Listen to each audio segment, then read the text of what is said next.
No matter what age your child is, you want the best for their future. What do they want to do after graduation? What career path do they want to take? These questions can be overwhelming. That's why you should ask them this question. What's your E?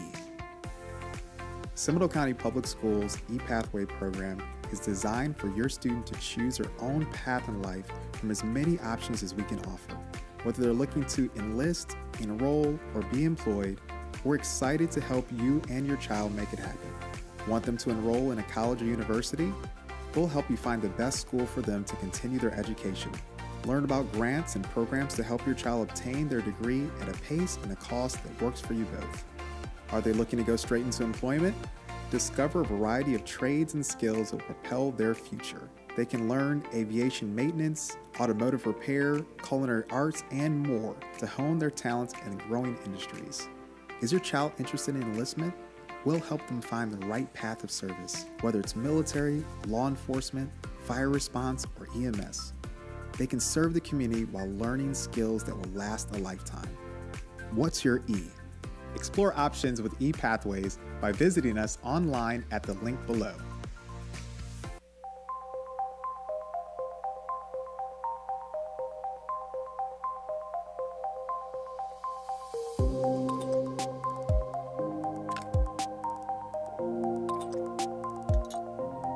What inspired me to get into engineering was Lego. So I started as a kid, as most kids do, working with Legos and just kind of doing your own thing, building the Lego sets, and I would often take apart my Lego sets, mix them together, and build something completely new.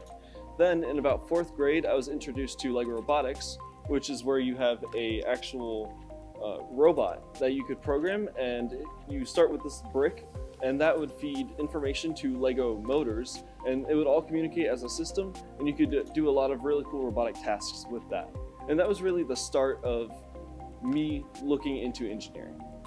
The engineering I'm looking to pursue at first is mechanical engineering. This is what I'm going to go to UCF for, and this is going to be the start of my career. A mechanical engineer can really do anything. They work with a lot of thermodynamics and a lot of vibrations and really just anything that moves. So a lot of fields use mechanical engineering. I want to go past that and specialize into biomedical engineering, which is more along the lines of surgical robotics and medical machinery. I want to develop surgical robots, and with that I need to know exactly how the human body functions and how it functions with robotic systems. Essentially, I'll be able to design a system where a person will be able to communicate with a motor and hopefully improve their quality of life, whether this be through a surgical robot that a doctor is controlling or whether it's a prosthetic that's motorized. I taught Josh his freshman year. He was so good with that inventor material. He picked up on it very quickly. He was ready to jump in and help other students, which I really, really appreciated. And he has carried those characteristics with him as he has moved through the program. And now with his journey moving forward in bioengineering, I can't wait to see what he's going to make with his knee brace and the orthotics that he's trying to produce. The current prosthetic I'm looking at developing is a load-bearing knee brace in which I'm going to take a motor or servo and attach that to the knee, which will enable a person to be able to push past what their muscles currently are able to do, whether that be because of muscle fatigue or osteoarthritis in the kneecap where they're not able to put a lot of pressure on their knee. Current knee braces really only work when walking. There's still a lot of pain when there's extra forces being applied to the knee, such as walking upstairs or standing up from sitting down, things you and I normally don't think about. But for someone that has severe arthritis in their knee, this is hugely painful. The strongest advantages of project-based learning, that hands-on experience that allows you to manipulate that material, really solidifies in the brain exactly how those things work. The thing I would say about this program where it exceeds the most is the more you use it, the more it'll benefit you.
Unmute. Thank you. Well, welcome everybody. I'd like to call to order the school board meeting for November 14th, 2023. This evening, I'd like to introduce Master Sergeant Jorge Oyoha, and he will introduce our student invoker. If you'll come up to the podium, please. Good evening. Good evening. Thank you. Ladies and gentlemen, good evening. Ladies, good evening. And our outstanding youngsters, good evening.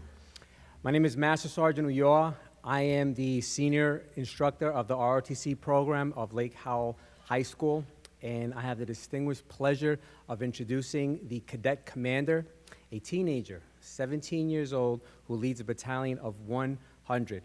The most rewarding part of my job is seeing growth, and the growth that I've seen in this youngster for the past 3 years has been nothing more than rewarding, and she's done an outstanding job. Without further ado, ladies and gentlemen, Cadet Commander Lakota Myers.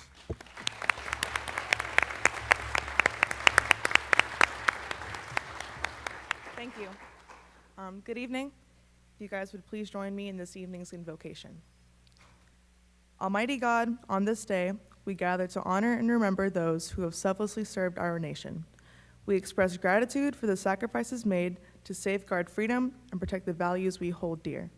Bless our veterans with strength, comfort, and the enduring recognition of their noble contributions. May we, as a grateful nation, always uphold the principles they defended. Amen. Amen. As Master Sergeant introduced me, I'm Cadet Commander Lakota Myers. I lead the Silverhawk Battalion at Lake Howell High School. My job is to oversee all the cadets and their progress in the unit and ensure that we have successful growth towards our goals as a unit. With that being said, only 7% of all Americans have served in the U.S. military in some capacity and have earned the title of veteran. There are 331.9 million Americans in the United States. Roughly 1.4 million are active duty personnel.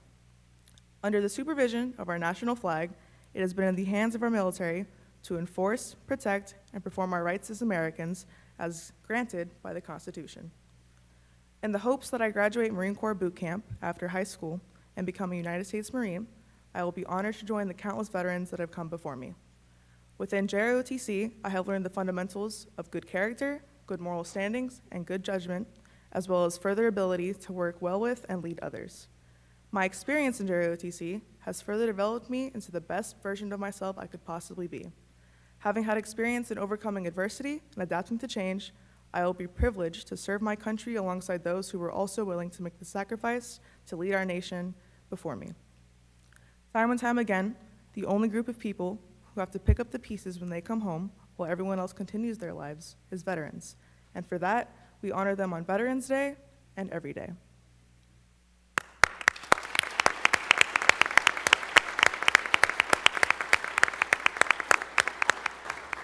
Again, a big congrats goes out to all you guys that have earned your awards for tonight. And if you guys wouldn't mind, please stand and join me for the Pledge of Allegiance.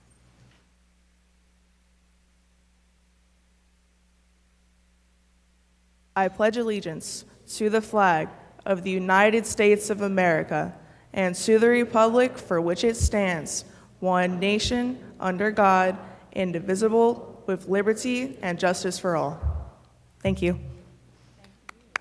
Thank you so much.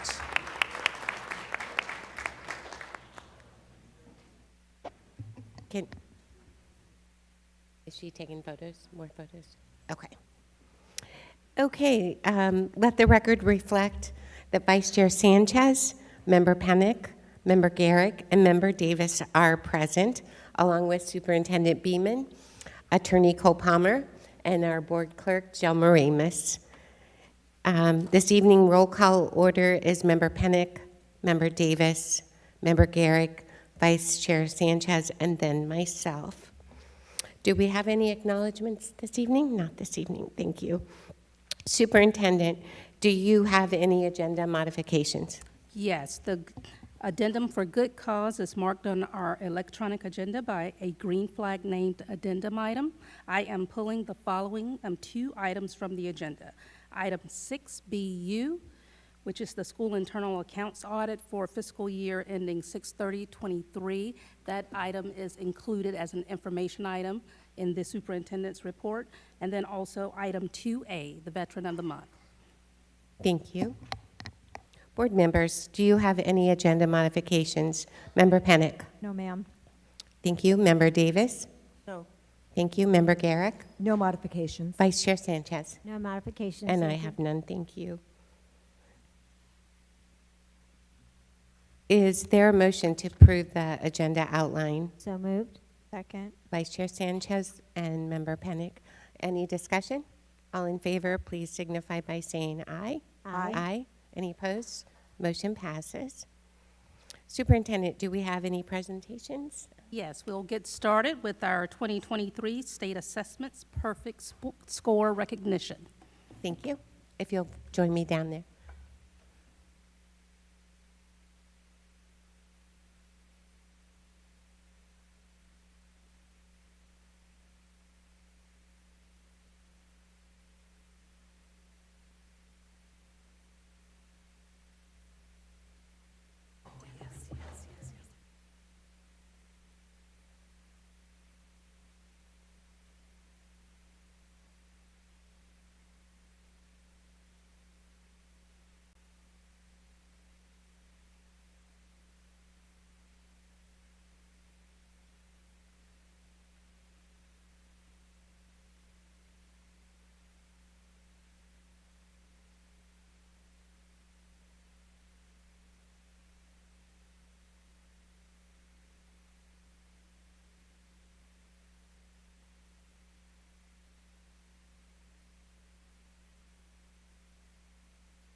Good evening, Ms. Beeman and board members. Tonight, we are so very proud to recognize 55 outstanding Seminole County Public School students who achieved a perfect score on 2 or more statewide assessments during the spring 2023 administration. These students will be receiving an SCPS award certificate from the superintendent and board members and an award certificate and letter from the governor. We had 684 students who achieved a perfect score on one statewide assessment. These students will receive a recognition letter from the superintendent and an award certificate and letter from the governor. We had 32,168 students that received a level 3 or higher on statewide assessments. At this time, we will individually honor our 55 students who earned multiple perfect scores. To these students, we want you to know how proud we are of your hard work and your outstanding achievement. Students, when your name is called, please come up to receive your award, shake hands with the superintendent and school board members. Once you receive your award, you will have your picture taken with the superintendent and school board members, then pause, stand off to the side, and we'll get a group picture for all students as they are called up by groups of elementary, middle, and high. Principals, 22, 23, and present, when your schools are called, please come up to assist in honoring your students. Parents and family members, please stand when your student is called so that we can recognize you for your support of these outstanding students. At this time, I'd like to introduce Interim Deputy Superintendent Dr. Anna Marie Cody, who would like to welcome the honorees and families. Dr. Cody? Thank you. This is one of our favorite celebrations. We're so proud of each of you. It is my honor to welcome Seminole County Public Schools' highest achieving students, the families who support these amazing learners, and the outstanding teachers and administrators who ensure these students have every opportunity to excel. As you heard from Ms. Thompson, each of these students earned 2 or more perfect scores on the 2023 state assessments, which means students who earn these scores are in the top 99th percentile on state assessments in the state of Florida. Give them a round of applause.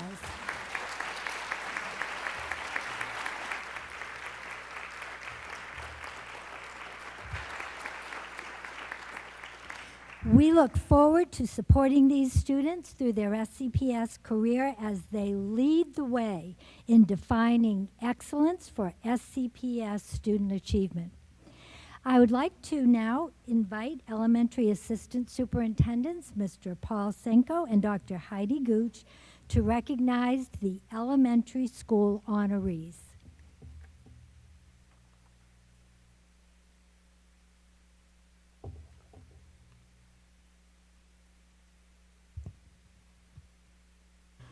Board members and Ms. Beeman, we are proud to recognize 20 elementary students who achieved a perfect score on 2 or more statewide assessments in grades 3, 4, and 5 during the spring 2023 test administration.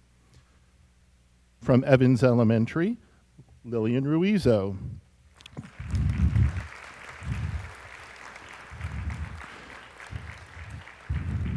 Perfect score on grade 4 fast ELA reading and grade 4 fast mathematics assessment.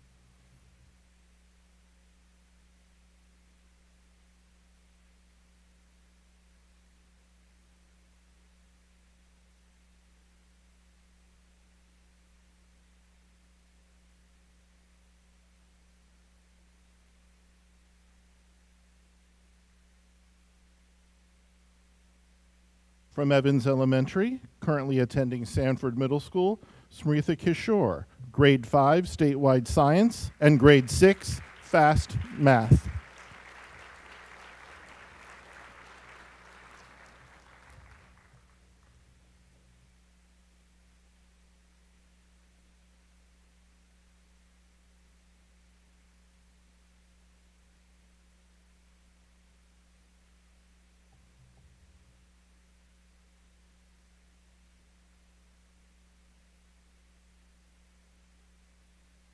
From Goldsboro Elementary, Annika Jane, grade 4 fast ELA reading and grade 4 fast mathematics assessment.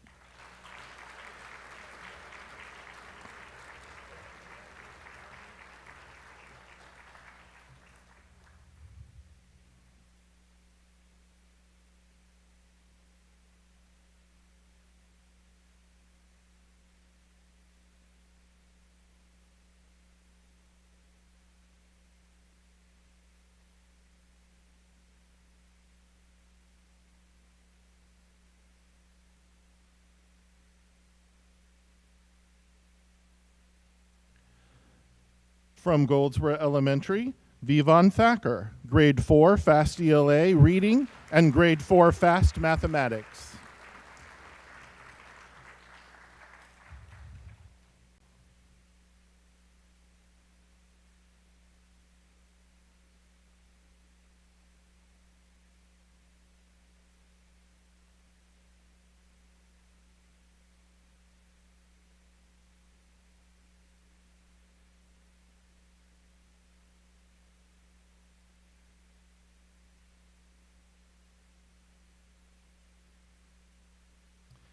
From Goldsboro Elementary, currently attending Sanford Middle School, Ansh Borikar, grade 5 statewide science and grade 6 fast mathematics.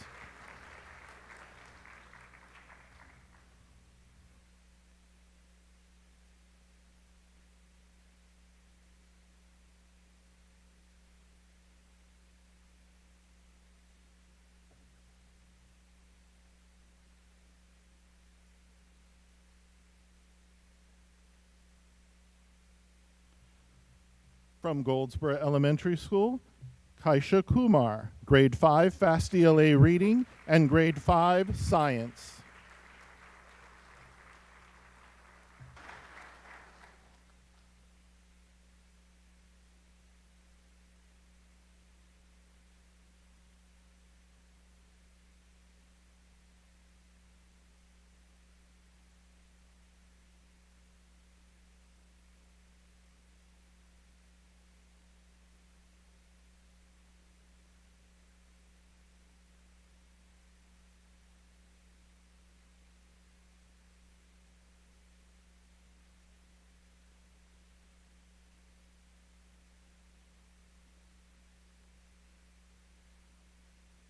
From Lake Mary Elementary School, Logan Dalocchio, grade 4 Fast ELA Reading, and Grade 4 Fast Mathematics.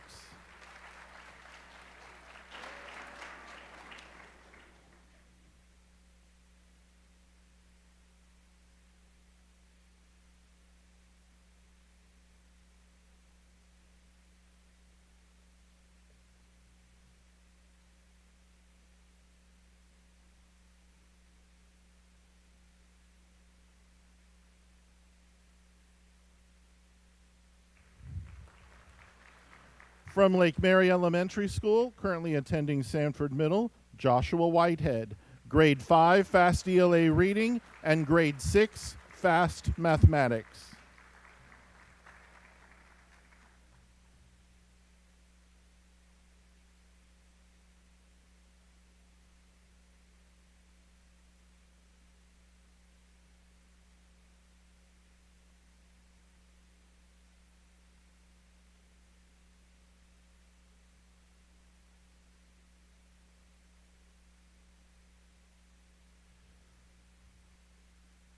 From Midway Elementary, currently attending Millennium Middle School, Emily Coleman, Grade 5 Statewide Science, and Grade 6 Fast Mathematics.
From Parton Elementary School, Yafan Shaw, Grade 6 Fast Mathematics, and Grade 5 Science.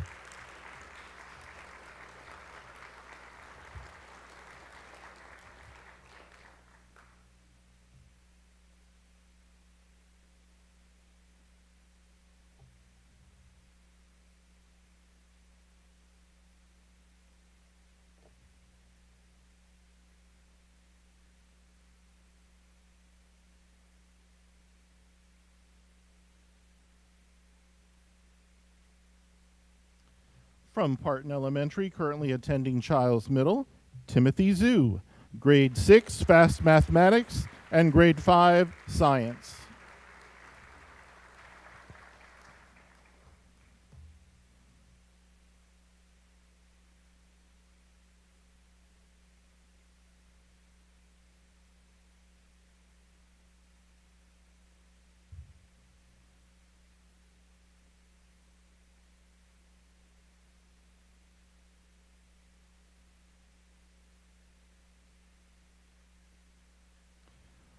From Redbug Elementary, currently attending Indian Trails, Serafina Mateo Zhang, Grade 5 Fast ELA, and Grade 6 Fast Mathematics.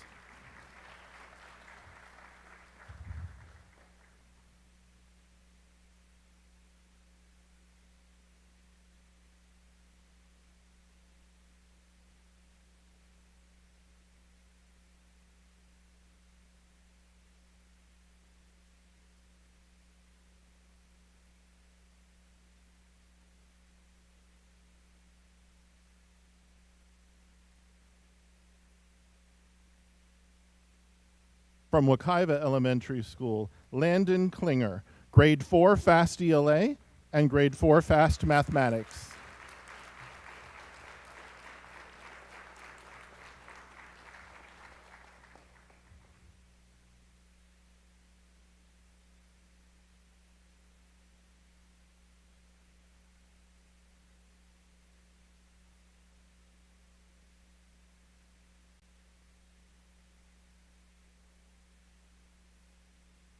From Wilson Elementary, Quinn Marshall, Grade 4 Fast ELA, Reading, and Grade 4 Fast Mathematics.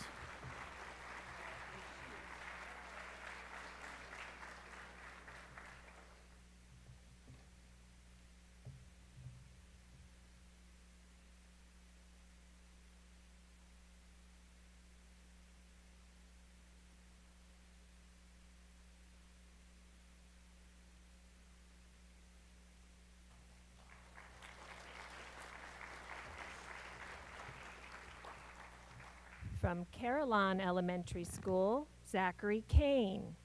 From the grade 4,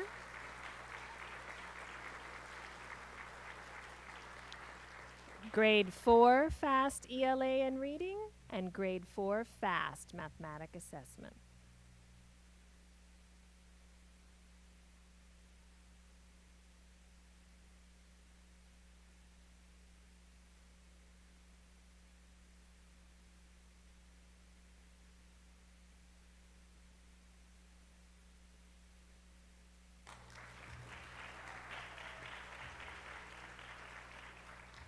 From Geneva Elementary School, Victoria Koto.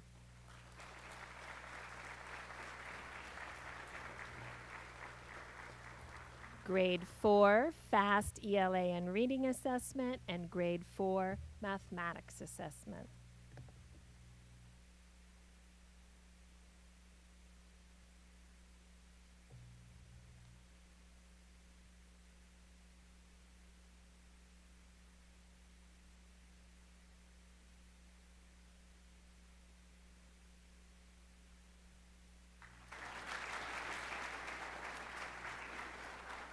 From Highlands Elementary School, Nathan Janento.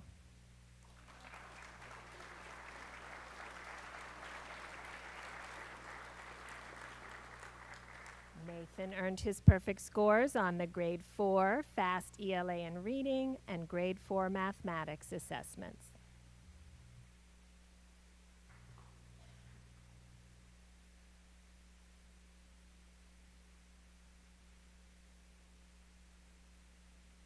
From Keith Elementary School, Emerson Wong. Now attending Sanford Middle School. Emerson earned her scores on the Grade 5 Fast ELA Reading Assessment and the Grade 6 Fast Mathematic Assessment and the Grade 5 Science Assessment. 3 perfect scores.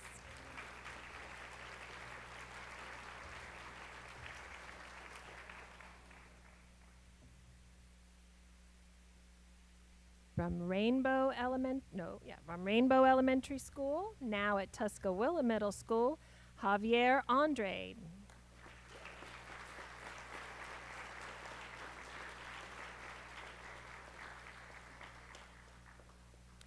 He earned his perfect scores on the Grade 5 Fast ELA and Reading and the Grade 6 Math Fast Assessment.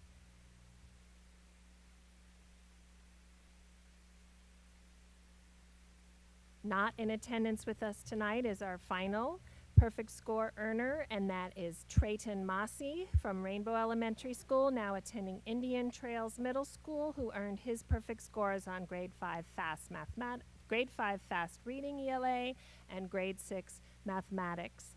And I just want to make sure the audience noticed that many of those boys and girls who earned the perfect score in math in 5th grade last year earned it on the 6th grade mathematics assessment. So that's an even more wonderful accomplishment. Congratulations.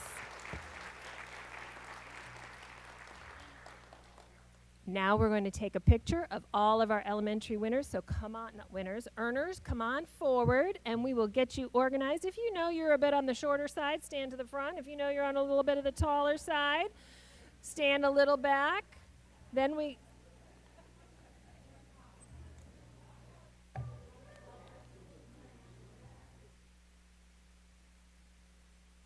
there is no shame in being taller than some of our school board members, boys and girls.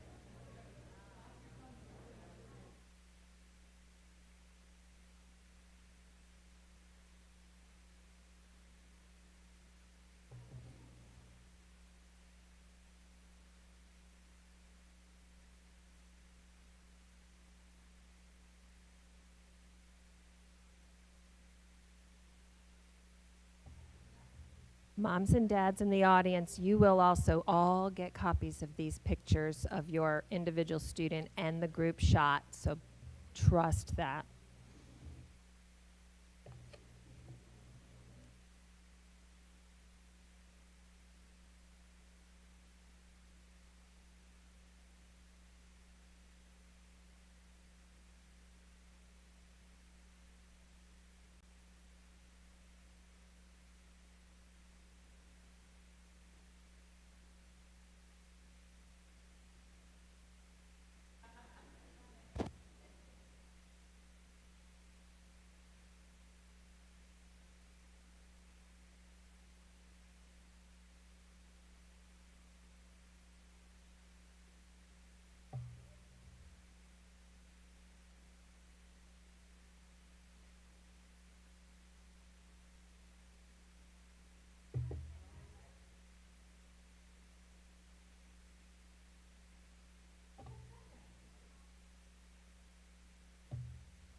Let's give a final round of applause to these students for their outstanding achievement.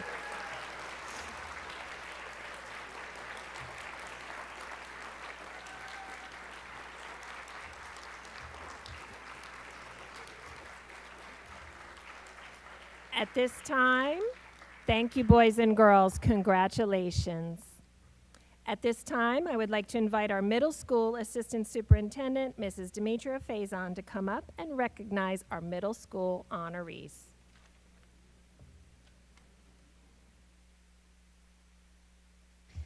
Good evening. I am proud to recognize the 24 middle school students who achieved a perfect score on 2 or more assessments on the grades 6, 7, and 8th, in grades 6, 7, and 8th during the spring 2023 test administration. The students being honored tonight are from Childs Middle School, Brianna Corini.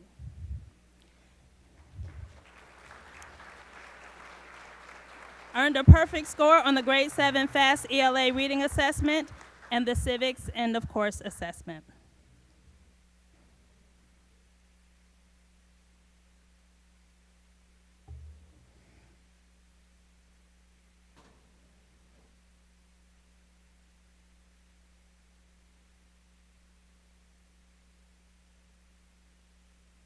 From Childs Middle School, Pranoy Roy.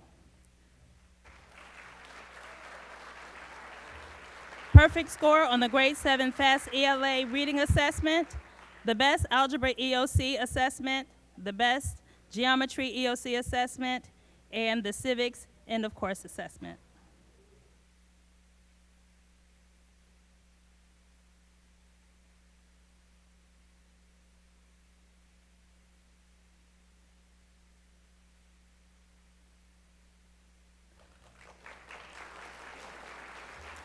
From Childs Middle School, Anna Wang. Perfect score on the grade 7 FAST ELA reading assessment and the civics end of course assessment.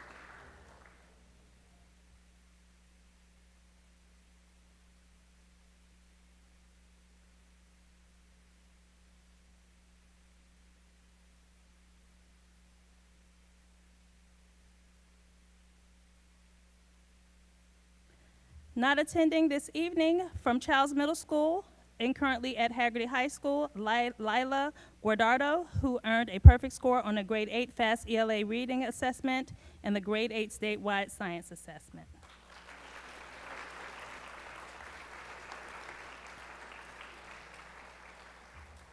From Childs Middle School and currently at Haggerty High School, we're honoring Nora Wood.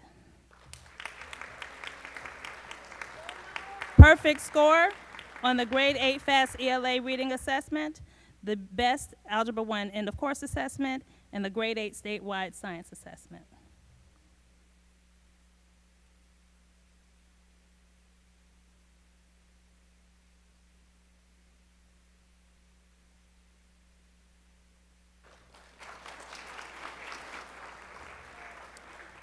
Not in attendance this evening, but we are honoring from Indian Trails, Aiden Barbarossa, who earned a perfect score on the FSAA grade 7 mathematics assessment and the FSAA civics end of course assessment.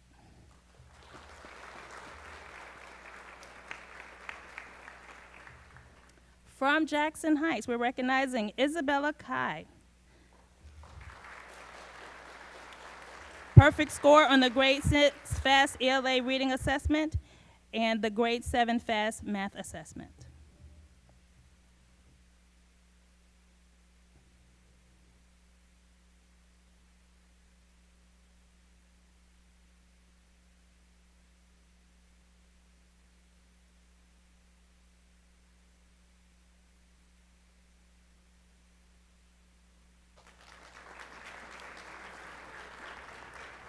From Jackson Heights, Joshua Brock.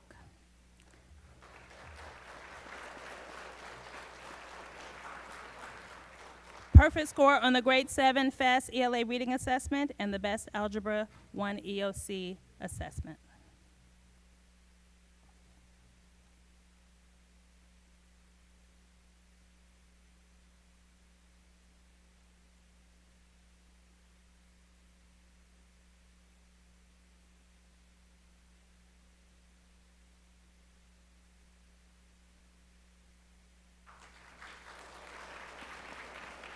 From Jackson Heights, Cyrus Homayuni.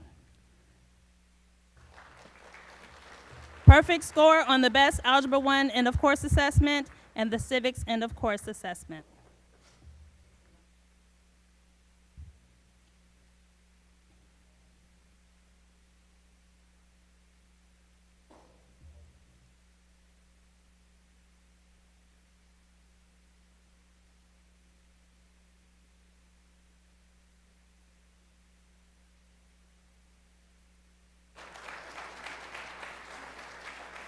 From Jackson Heights, Jose Quitos. Perfect score on the best Algebra 1 end of course assessment and the civics end of course assessment.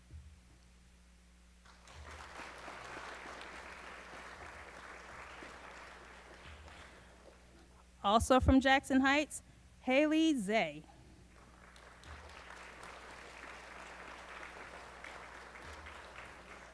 Perfect score on the 7th grade FAST ELA reading assessment and the civics end of course assessment.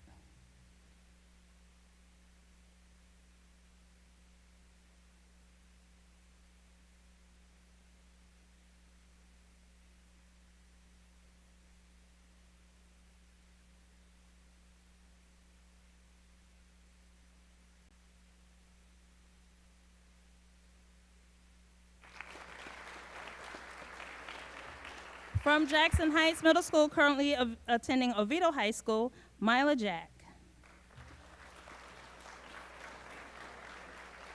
Perfect score on the grade 8 FAST ELA reading assessment and the best geometry end of course assessment.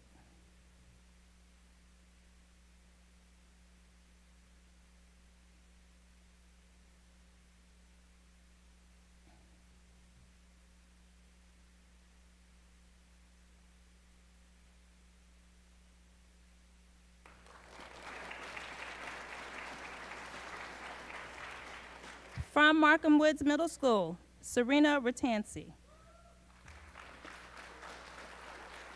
Perfect score on the grade 6 FAST ELA reading assessment and the grade 7 FAST math assessment.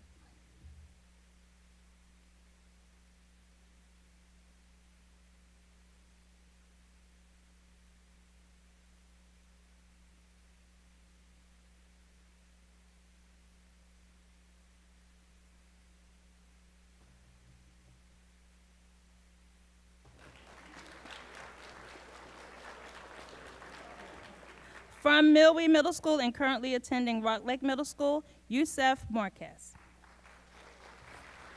Perfect score on the grade 7 mathematics assessment and the civics end of course assessment.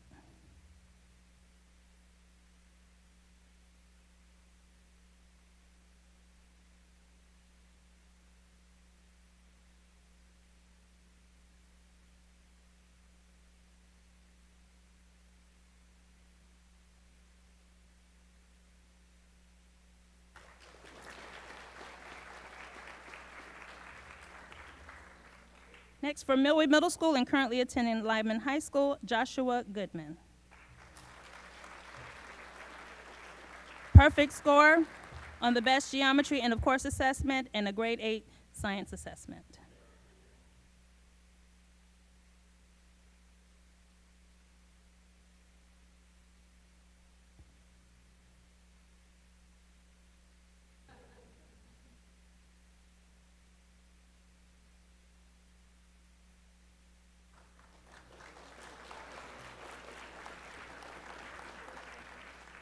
From Sanford Middle School, Nicholas Dodla.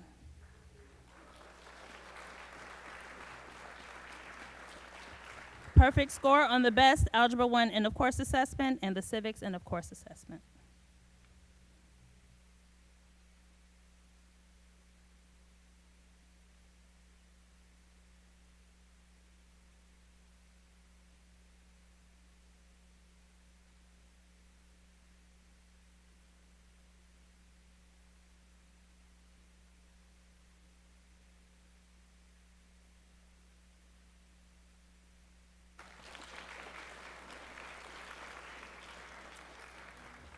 Not attending this evening, but also from Sanford Middle School, we're recognizing Nathan Gorman, who earned perfect scores on the grade 7 FAST ELA reading assessment, the best algebra end of course assessment, and the civics end of course assessment.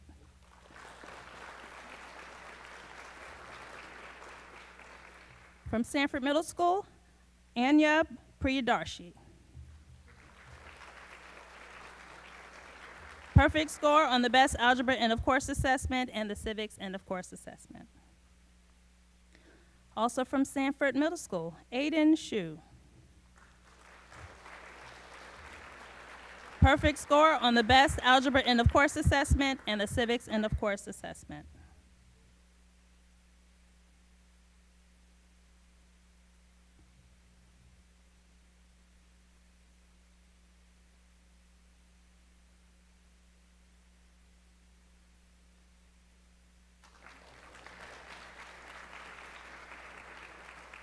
Also from Sanford Middle School and currently at Seminole High School, Avani Jane. Perfect score on the grade 8 FAST ELA reading assessment and the grade 8 science assessment.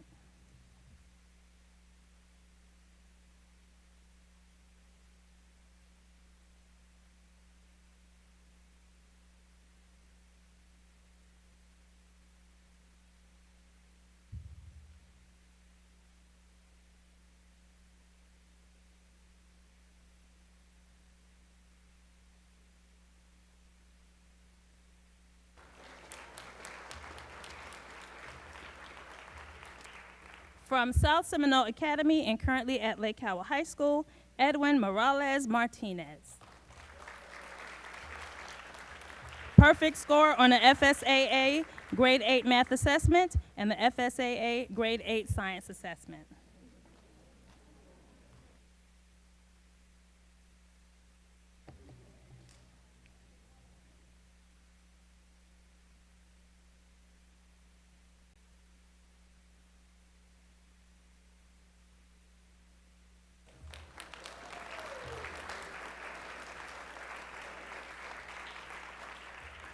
Also from South Seminole Academy and currently at Oviedo High School, Janelle Richmond.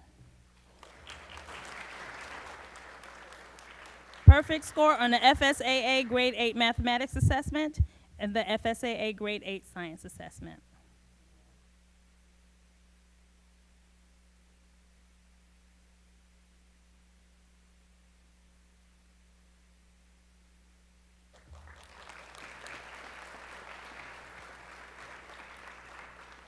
From South Seminole Academy and currently at Winter Springs High School, Abdil Vega Cabrera.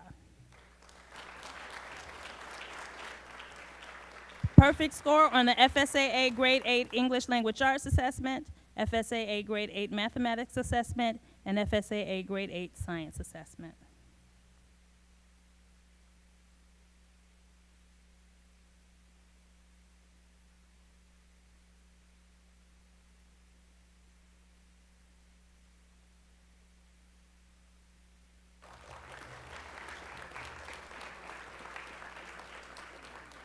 And from Teague Middle School, Ella Concepcion.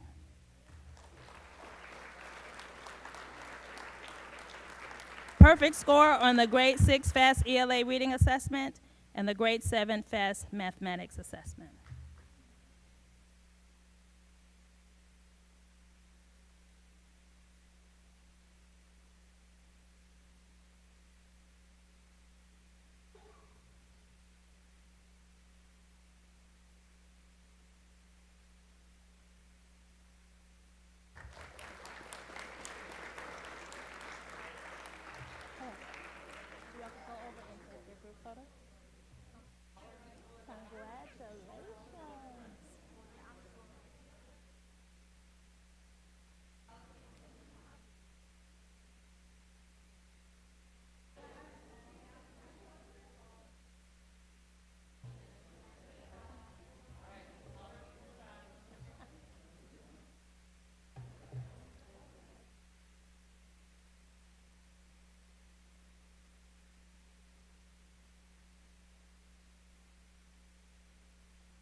I'd like to now invite the Assistant Superintendent of Student and School Success, Dr. Marion Cummings, to honor the high school honorees.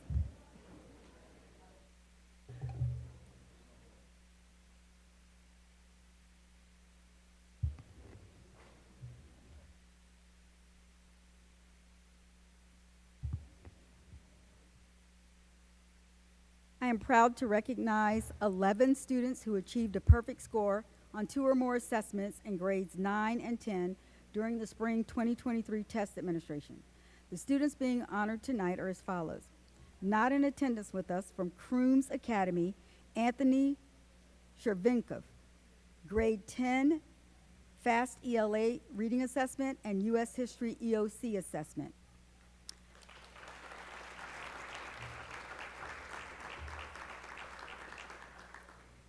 Not attending tonight from Crooms Academy, Noah Goring, grade 10, FAST ELA reading assessment and U.S. History EOC assessment.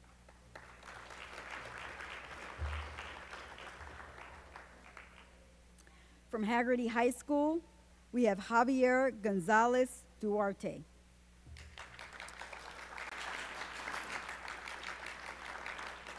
Grade 9 FAST ELA reading assessment and Biology 1 EOC assessment.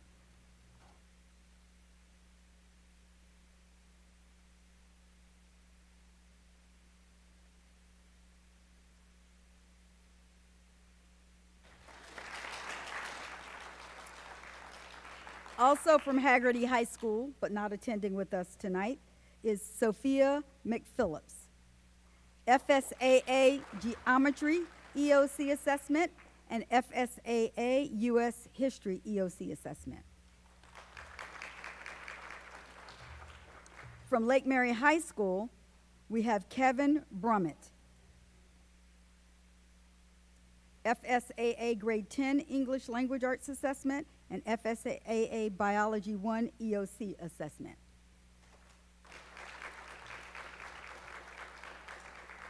Also from Lake Mary High School, we have Pranav Surjit. Best Geometry EOC Assessment and Biology 1 EOC Assessment.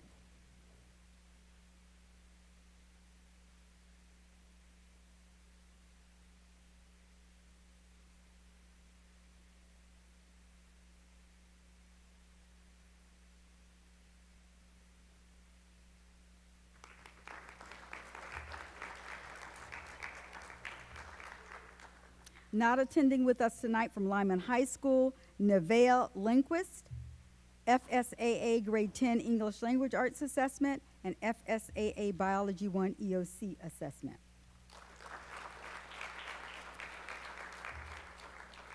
Also not in attendance from Lyman High School, we have with us Lestat Loufborough, FSAA Geometry EOC Assessment and FSAA Biology 1 EOC Assessment.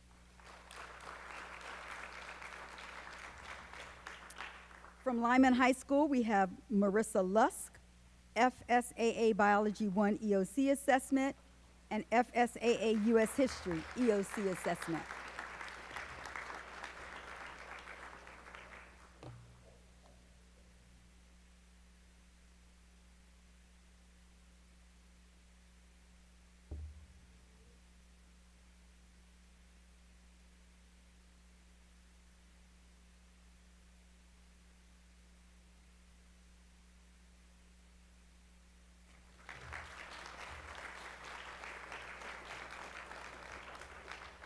From Seminole County Virtual School, we have Jalen Cortez, FSAA Grade 9 English Language Arts Assessment and FSAA Algebra 1 EOC Assessment.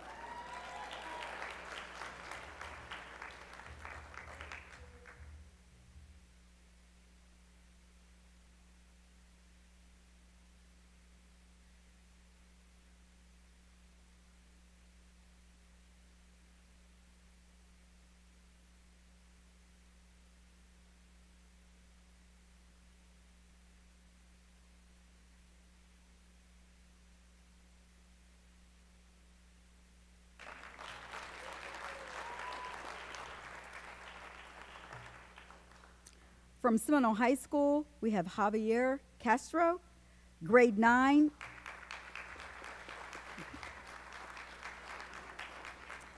Grade 9 FAST ELA Reading Assessment and Biology 1 EOC Assessment.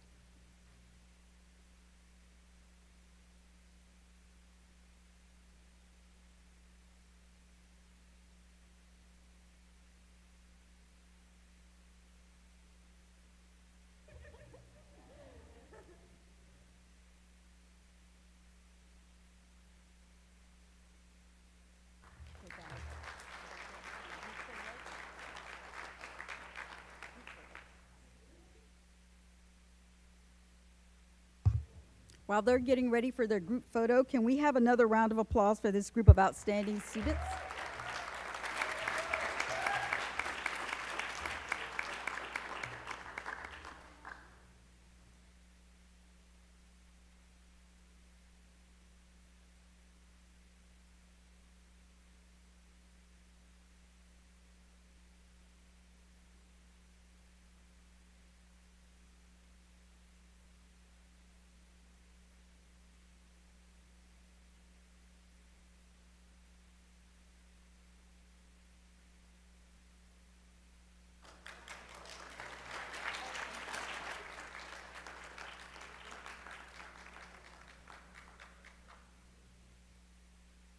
At this time, I would like to invite the Interim Deputy Superintendent, Dr. Anna Marie Cody, to provide the congratulatory closing statements.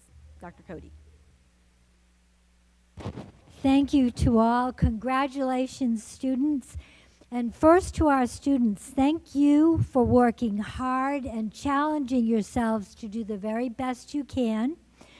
Second, thank you to our families who value education and make sure learning is a priority.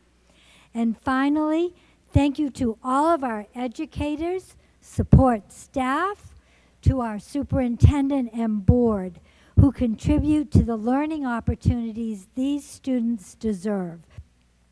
We appreciate all of you for joining us here this evening. Best wishes for a wonderful rest of your evening and holiday season. Thank you all.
Well, good evening.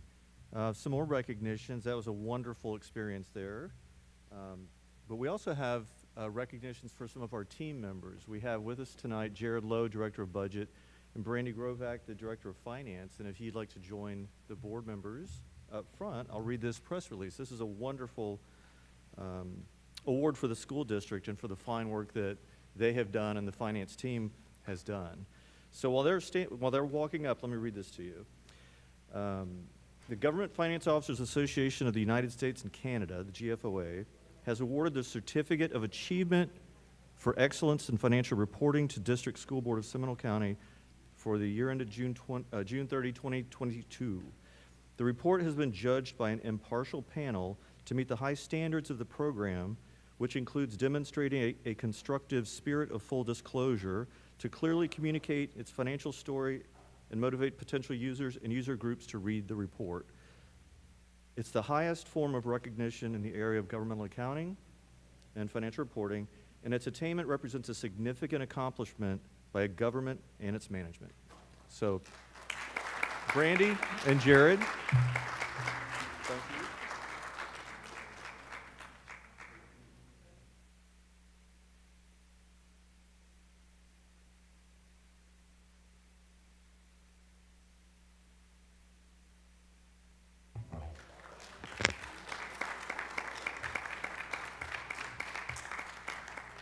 Good evening, Superintendent Beeman, Board Chair, and board members. It is my absolute pleasure to introduce our newest elementary assistant principal at Altamont Elementary School, Ms. Desiree Drager.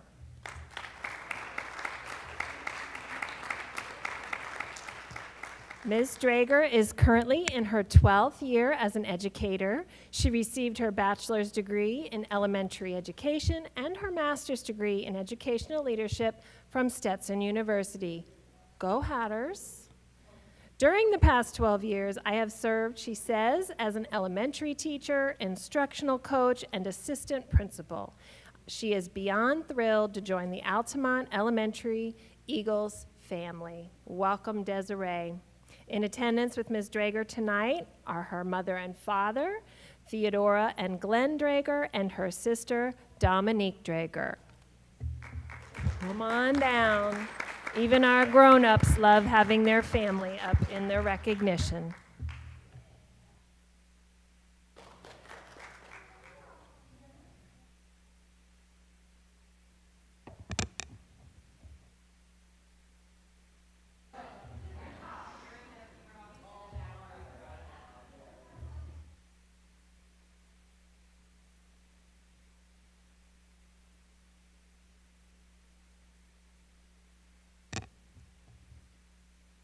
Good evening, Superintendent Beeman, board members.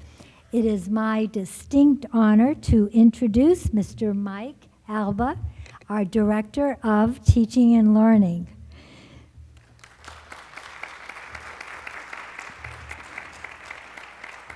Mr. Alba started in 1996 as a 7th through 12th grade school teacher, teacher of mathematics, transitioned to an administrative position after 8 years in the classroom overseeing student supports, was an assistant principal for 10 years in various roles supporting both facility management and curriculum and instruction, prior to becoming a high school principal in 2014. After being a principal for 4.5 years, Mr. Alba moved into a district-level position as the Director of Professional Learning and Development. During the past 5 years, he has focused on leadership development and new teacher supports. And with him this evening is his wife, Miss Melissa Alba. Please join us.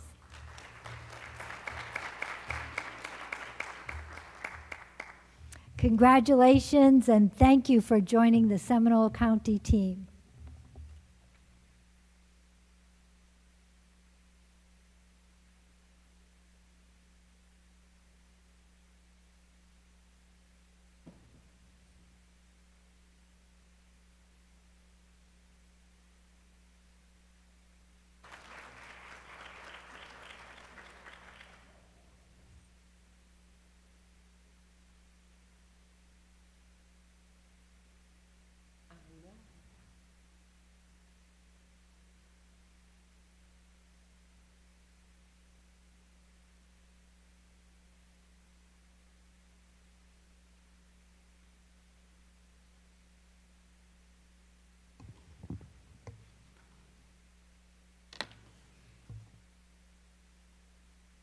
Do we have district highlights this evening? Am I in the right? Yes, Chair Krause, our next highlight is the focus on student achievement. It is going to be presented by Dr. Sean Gard-Harold about the Academy of Health Careers. Thank you. Good evening, Chair, school board members, and Ms. Beeman. So I am here to provide you with an update on the Academy of Health Careers. We know that we have been working on this project for quite some time, so I just want to give you a little bit of a status update as to how we are progressing. And so just a little bit of background reminder of where we've been. So less than 3 years ago, this was the equipment that you would see in the Academy of Health when you walked in. We had wooden beds with cranks at the foot. We had inoperable machines. That's an EKG machine there on the right. And we had mannequins that oftentimes weren't full mannequins. And so we have come a long way because of the generosity of legislators and organizations, industry partners, and donors. And so I just want to share a little bit of that with you. So we started this journey in September of 2021. And I won't go through all of this, but in September of 2021, we did have a meeting with Orlando Health out at the Health Academy, and they had their community benefit grant, and we had missed the deadline for that, but they said, well, we didn't spend it all, so we want to give you a bunch of equipment. So they took basically a wish list for us, and they just donated equipment. And then we followed up with an appropriation request, and then we made the deadline for Orlando Health's community benefit grant, and were awarded our first $50,000, which really ended up being the seed money to kind of grow this project. We also followed up with a request from a congressionally funded community project, which was through the federal government, and Congresswoman Stephanie Murphy sponsored that for us. And then in May of 22, we also went through, we understood that we did not get our legislative appropriation that year, but Representative Smith presented us with a new opportunity, and we pursued that opportunity. In September of 22, we got another $22,500 through the Foundation for Seminole County Public Schools, who has been instrumental in making sure that this project has gotten off the ground. We were awarded that local support grant through the support of Representative Smith, but that was also shortly thereafter, Hurricane Nicole came through, and those funds needed to be used for hurricane relief, which is understandable. And so we made our next appropriation. In January of 23 was when we did our first Happy Dance. That was our $526,000 appropriation from the congressionally funded community project through Congresswoman Murphy. And then in June of 23, we got the big dog, which was the $2 million legislative appropriation, which was sponsored by Senator Broder and Representative Smith. So that put us at about $2.6 million. We have continued to add funds little bit by little bit to this project, although we are at this point able to do the things that we had set out to do. But we have received another anonymous donation. We received some funds through the dual enrollment expansion grant that has allowed our students to pursue some dual enrollment options, and then also additional funding in magnet innovation. So we're at about $2.7 million right now to spend on the modernization of the Academy of Health Careers. And so there are a number of people that really have committed to Seminole County Public Schools and to public education and to our students. And so we are deeply grateful to Senator Broder, Representative Smith, and former Congresswoman Stephanie Murphy for just saying yes when we answered the phone and said, we'd like your help to sponsor these appropriation requests. And so we are grateful to our delegation, both state and federal. Also, every time we asked our industry partners for letters of support and updated letters of support with a new date and maybe a new signature because there was a new person in a role, they never stopped saying yes. And some of these organizations have deep pockets and they can donate to our organization. Others are willing to use their voice, and whatever their availability to check into the conversation is, we are grateful for their support. And so the Seminole County Health Department, True Value Drugs in Sanford, Orlando Health, Advent Health, Oviedo Medical Center, Nemours, and UCF all wrote us those letters of support time and time and time again to make sure that we had the funds that we needed to build up or to modernize our Academy of Health Careers. So about that, where are we now? We started with, once we started receiving some of those higher dollar amounts coming in, we developed our timeline for what we were going to be doing. Some of those funds are still, like, we're still filling out the paperwork to even get some of those funds into the district. It's not a quick process, but that has not stopped us from starting to do the planning and the procurement for some of these items. And so we are right on track right now in November of 2023. You can see the little UR here. We have begun our equipment and equipment ordering and instructional practice training. And I want to show you a little bit of the equipment that is included. And so the first one, and I'm just going to play a little over a minute of this video, but this is the anatomage table. And these are most frequently seen in medical schools. Human cadavers have become very difficult to get, and we also really aren't looking to expose our high school students to human cadavers. And so you will see what experience our students will have with these anatomage tables.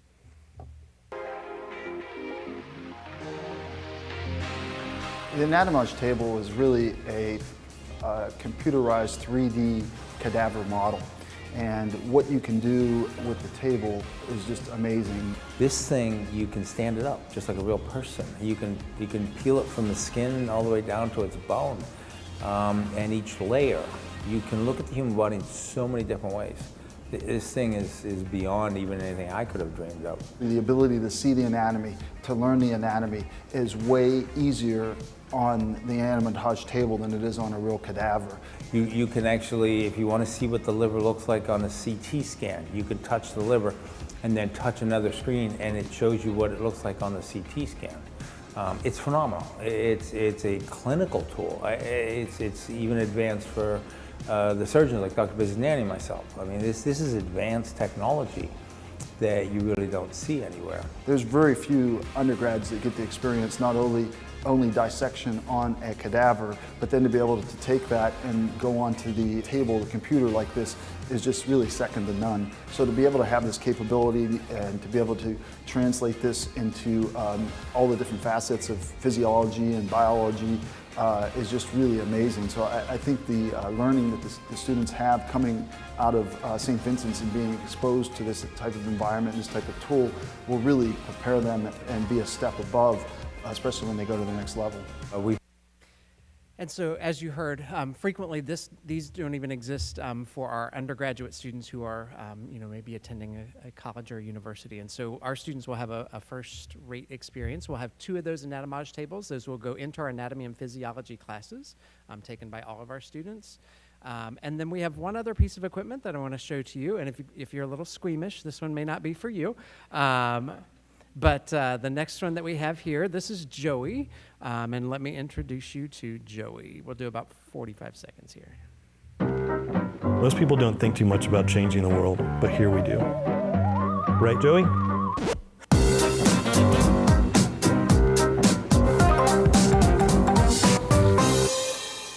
Here at Sendever Labs in Tampa, Florida, we make the world's most sophisticated synthetic human tissues and body parts. Just take a look at Joey here. While he might look like a real boy, he's actually a synthetic cadaver. He's made to breathe, bleed, and act just like a real human. Joey leads an incredibly interesting life. High five, Joey. All of this technology he and his friends are made of allow them to replace cadavers, live animals, and even human patients. And so Joey and his friends were born out of necessity, but also then you may have seen them on Shark Tank. So they were originally funded through Shark Tank and then since have gotten a lot of other funders.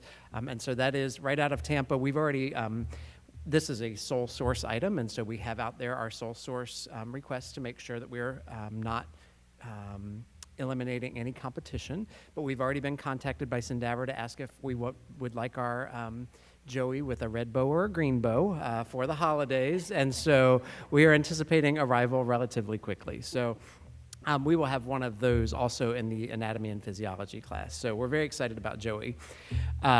Before we move on, I want to show you a little bit of what we're looking at for the space renovation. But there are some people that are not even in this room today, but are part of the team that have been amazing to work with. And this is one of those where the whole of Seminole County Public Schools gets to come together and work on a really fun project that's great for kids. And so on the operations side, Patrick Kelly and Richard LeBlanc and Tony Sioka, we have gone to the Orlando Health that's being built over on Reinhardt and talked with some of their engineers and talked with their facilities folks to make sure that what we're creating represents what is the industry standard.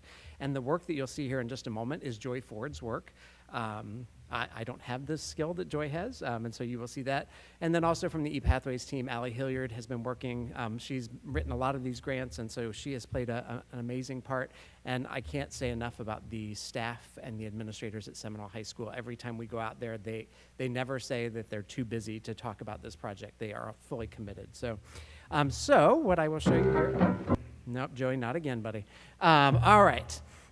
So a little bit, we have one main lab space over at the Academy of Health Careers, and if you've seen it in the past when you walk in, it's Band-Aid brown, and so we are looking at doing some renovations to that space. So what you'll see in that bottom left as you walk into the Academy of Health, that is our triage space.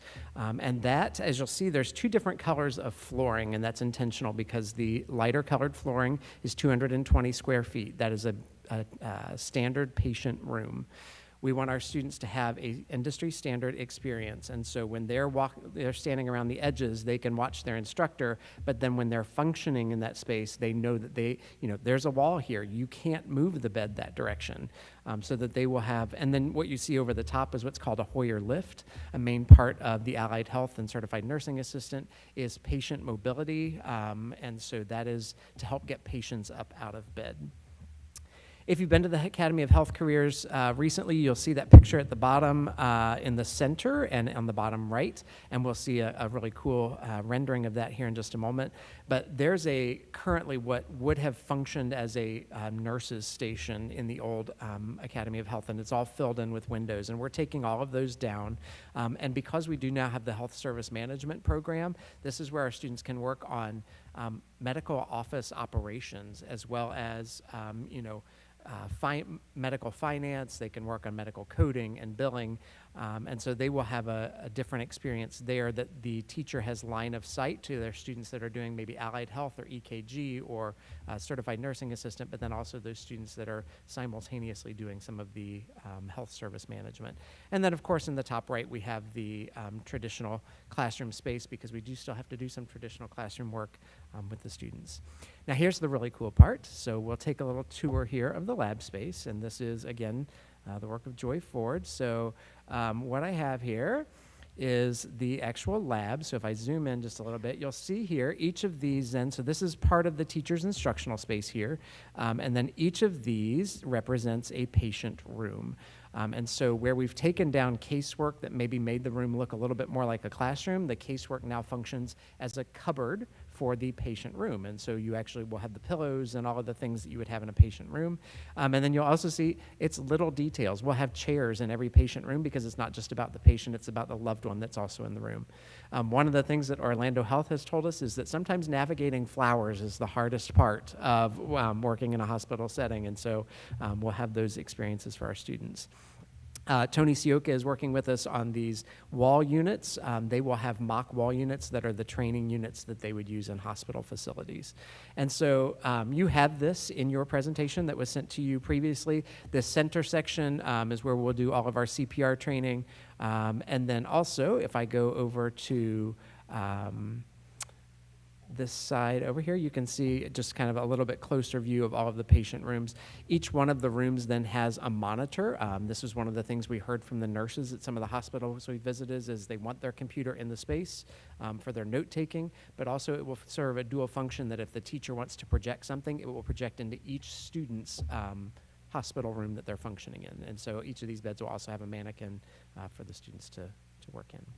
And so with that, that is our Academy of Health Careers update. And it is a fun project. It's really fun. Thank you for this wonderful presentation. I, as you know, with my father, spent a lot of time in the hospitals, and when we toured and I saw the crank bed, it's like, whoa, this is 1950s. Board members, do you have any questions for Dr. Gard-Harold? No? I wanted to ask how many rooms there are. So there's rooms. So there's for them to essentially work. 6 rooms, 6 patient rooms plus the one that's the triage room. So there's 7, and typically the students work in groups of 3 to 4. So we can have as much as 28 students working at any one time, which is about the size of some of our Academy of Health Careers classes. Those upper level classes for EKG, EMR, Certified Nursing Assistant, and Allied Health. You have clearly done your homework, and the team, Mr. LeBlanc, and the design, and going to visit other current facilities. So we're so appreciative for this opportunity for our kiddos. And we can't wait to host a ribbon cutting in August of next year. And Yay. so we will be open and ready for business on August the 12th because that is the first student day. So I have committed to the superintendent, and now I've just committed publicly on the record. So there Vice it Chair? is. I just wanted to say, just 2 years ago, comparing it to 2 years ago to now, wow. So impressive. And thank you and to the team and everybody, Richard, everybody, Joy. You had a vision and you took it, and everybody worked together with the Academy of Health Careers, and wow. Thank you. Thank you. Thanks so much. Okay, it's now time for board comments, non-committee. Again, our roll call order: Member Pennick, Member Davis, Member Garrick, Vice Chair Sanchez, and then myself. Member Pennick?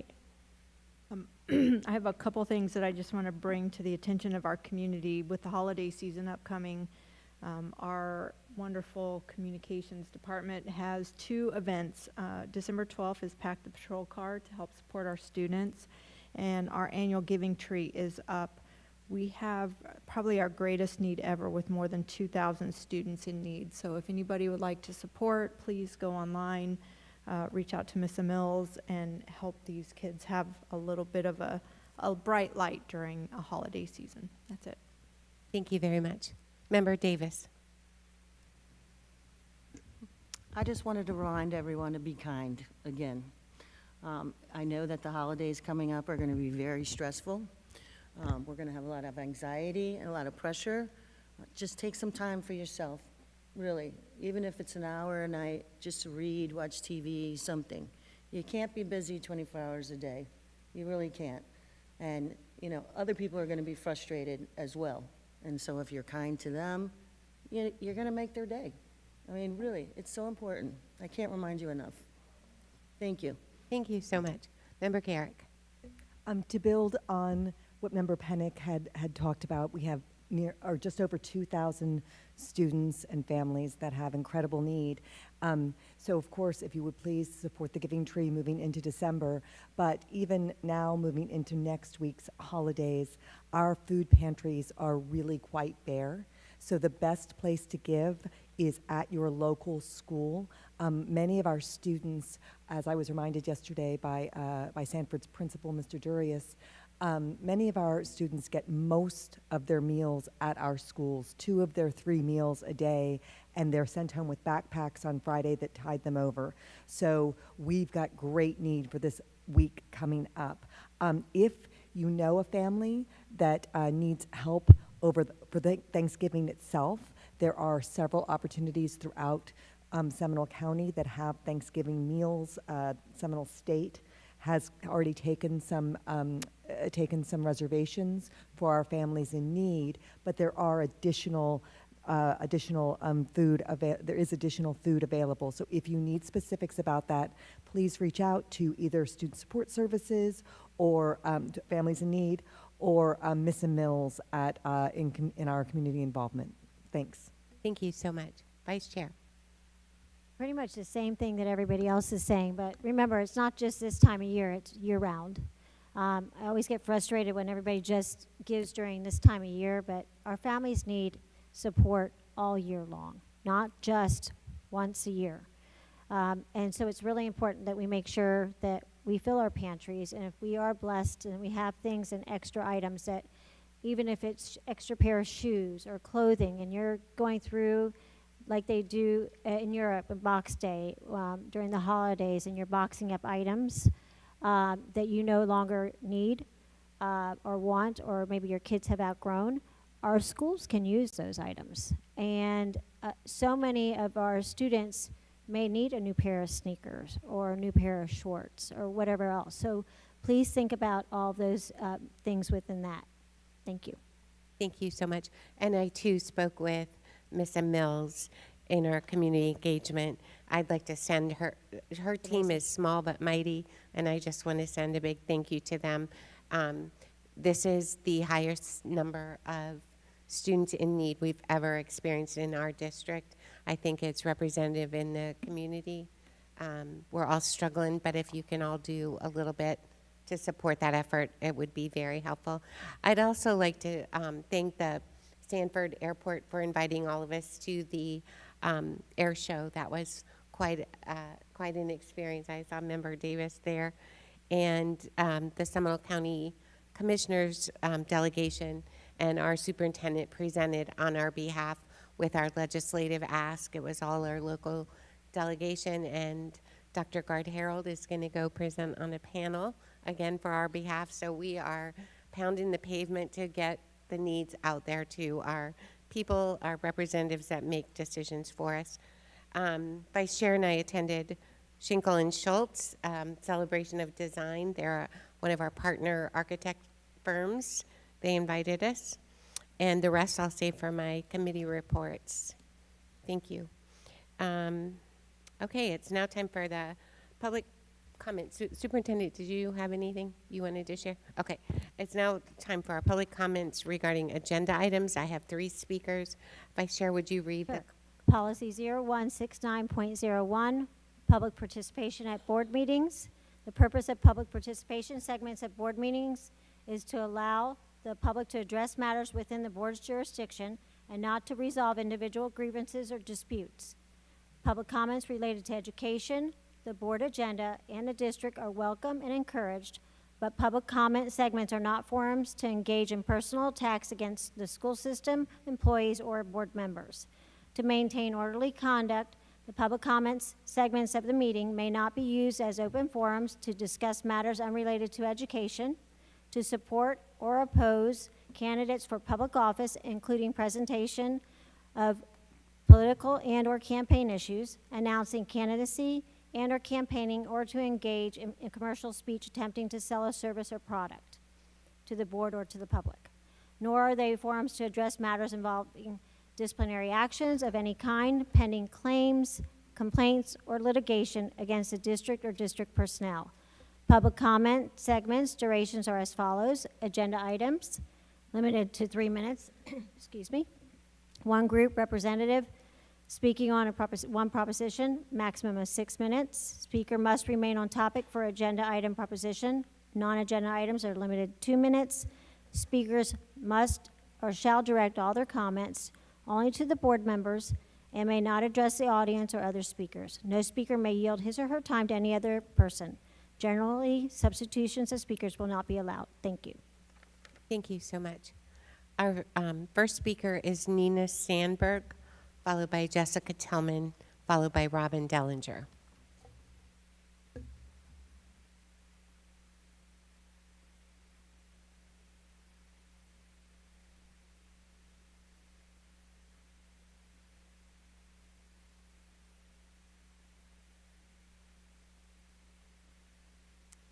Good evening. I'm Nina Sandberg. Regarding agenda item AH, I have been watching news reports about the cell phone policy in Orange County Public Schools. It is a much stricter policy than in SCPS. Employees at OCPS have reported that the students are much more engaged in class and much more attentive. The other thing that OCPS employees have reported is that students are now forced to talk with each other and have social relationships with each other, even during lunch. OCPS employees have told news outlets that there is less bullying and less cyberbullying as well. The students are making friends with each other again instead of just staring at screens. This is probably also cutting down on depression and loneliness. All of the counseling in the world cannot replace friends and social relationships at school. OCPS has seen positive results from their very strict cell phone policy, so maybe you should consider following suit. As an SCPS parent, I feel that technology and constantly staring at screens has backfired and has hurt my children's educations rather than helping them. I feel that it was a giant mistake for SCPS to remove literature textbooks, grammar workbooks, and academic subject textbooks and replace them with computer screens all day and even at night. I feel that this hindered my children in the areas of reading, writing, English grammar, the mechanics of the English language, and the ability to read. I feel that this made my children learn to hate reading instead of love reading. Math was a nightmare online without the paper textbooks and workbooks. I feel that SCPS should go back to classical education and should also try to foster friendships among the children instead of hindering them. I feel that SCPS should add as much creativity, hands-on learning, cooperative learning, and fun as possible to get the kids re-engaged and love school again. Thank you. Thank you. Jessica Tillman, followed by Robin Dellinger. Jill, she'll need 6 minutes. Thank you. Good evening. My name is Jessica Tillman, and I'd like to point out a few things that I'm concerned with the strategic plan. It's very involved with excellence and equity. You are looking for national recognitions on things. You're looking for certifications on all levels of school. You're wanting national recognition, and I'd like to take a look at the strategic plan results from last year. We had a decline in culture. We had students are less likely to have a safe person on campus. Both the not, definitely not, and the maybe not definitely increased, and also the definitely yes decreased. So we have problems within the district, and I'd also like to point out that we did have a school board candidate be asked a question in a forum during the election about what it would be like what would a superintendent have to do to be fired. And the first candidate responded, and he said that we need to have goals, and how are those goals going to be achieved? So we need to discuss the strategic plan and how it should be tied to the superintendent's job. The superintendent has the smallest evaluation from anybody, even from a manager in Red Apple Dining is evaluated and is required if it's under a certain level of approval. It requires comments from the person that is evaluating them. So we don't have that for the superintendent level. You can say willy-nilly that the culture is great here and give her a 4.0, but that's not what the strategic plan is showing in the results. We're showing decline in culture, we're showing decline in academics, and there's nothing in the strategic plan that goes towards actual academics. So there's no elementary school say, we would like to increase the number of students that are reading on grade level. You do have in there that you want all students to be, at least 65% of the students to be on grade level, but that doesn't break down into what is their math levels looking like, what are their reading levels looking like. Why aren't we putting effort into increasing over the state average? I'd also like to point out that a teacher is evaluated much stricter than the superintendent. And in that forum where they were asked about the superintendent evaluation or being removed, the second candidate is a current board member, and her response was that she thought that there should be goals and set parameters of what the superintendent should be evaluated on. And this same board member also voted not to discuss the evaluation of the superintendent. So I'd have to wonder why you would say that the superintendent should be evaluated based on goals and achievements and not based on just one phrase of what the district or what the board member is claiming about the superintendent. I would like to say thank you for removing all the books, but this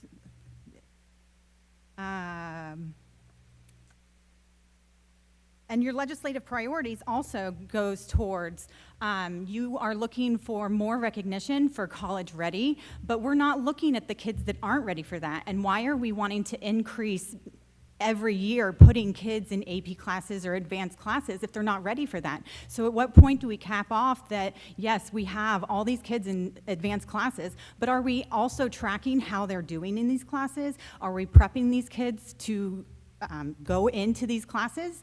Are we making sure that they're making it through all of these advanced classes instead of just placing all of these kids that don't belong in advanced classes so that you guys get funding? I think that we need to be more strategic on focusing on academics and learning instead of equity. You're looking so hard at race issues that it's making more race issues than we really need.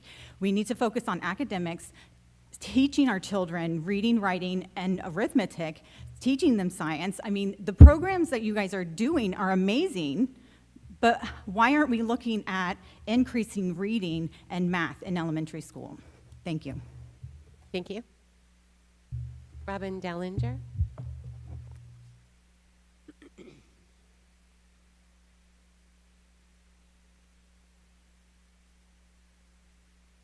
Good evening, board members and Superintendent Beeman. My name's Robin Dellinger. My remarks tonight are related to agenda item 6X, that's selection and adoption of instructional materials. And I'd like to commend the work of Dr. Scanlon and her small staff of teachers at our schools and their tremendous effort to comply with the Florida statutes that dramatically impacted school media centers and classroom libraries. All of these efforts have been complicated by the manufactured concerns and demands of Moms for Liberty and their concerted effort to create chaos in their quest to restrict the parental rights of everyone with whom they don't agree. Parents have always had the right to direct and supervise the education of their children, and teachers, school, and district leaders always collaborate and seek input and support from parents.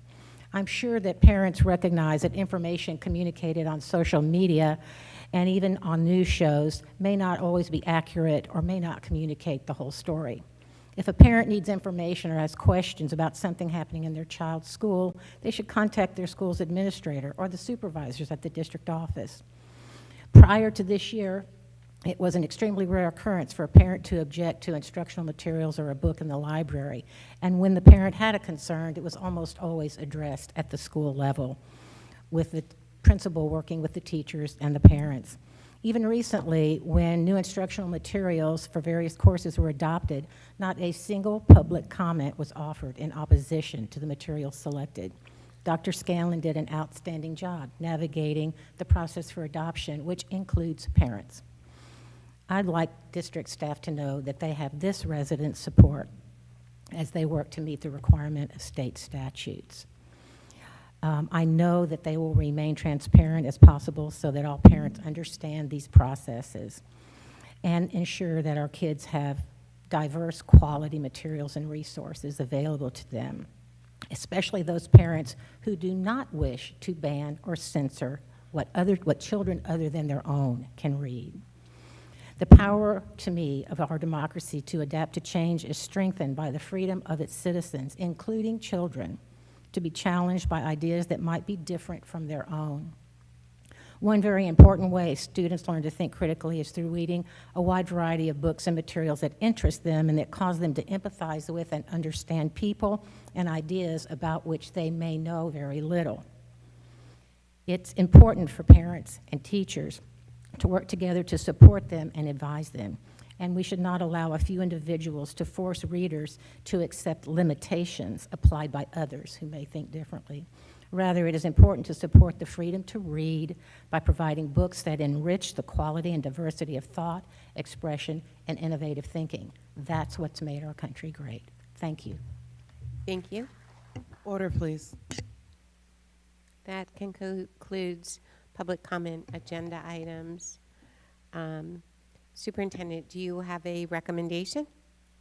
Yes, that the consent agenda be approved as presented. So moved. Second. Member Garrick moved and Member Pennick second. Is there any discussion? All in favor, please signify by saying aye. Aye. Aye. Any opposed? Motion passes. Thank you.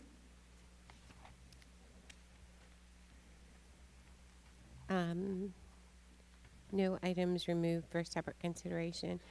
Student Superintendent, do you have a recommendation regarding student discipline hearings? Yes, that the School Board of Seminole County approve the student disciplinary recommendations from October 16, 2023 and October 30, 2023.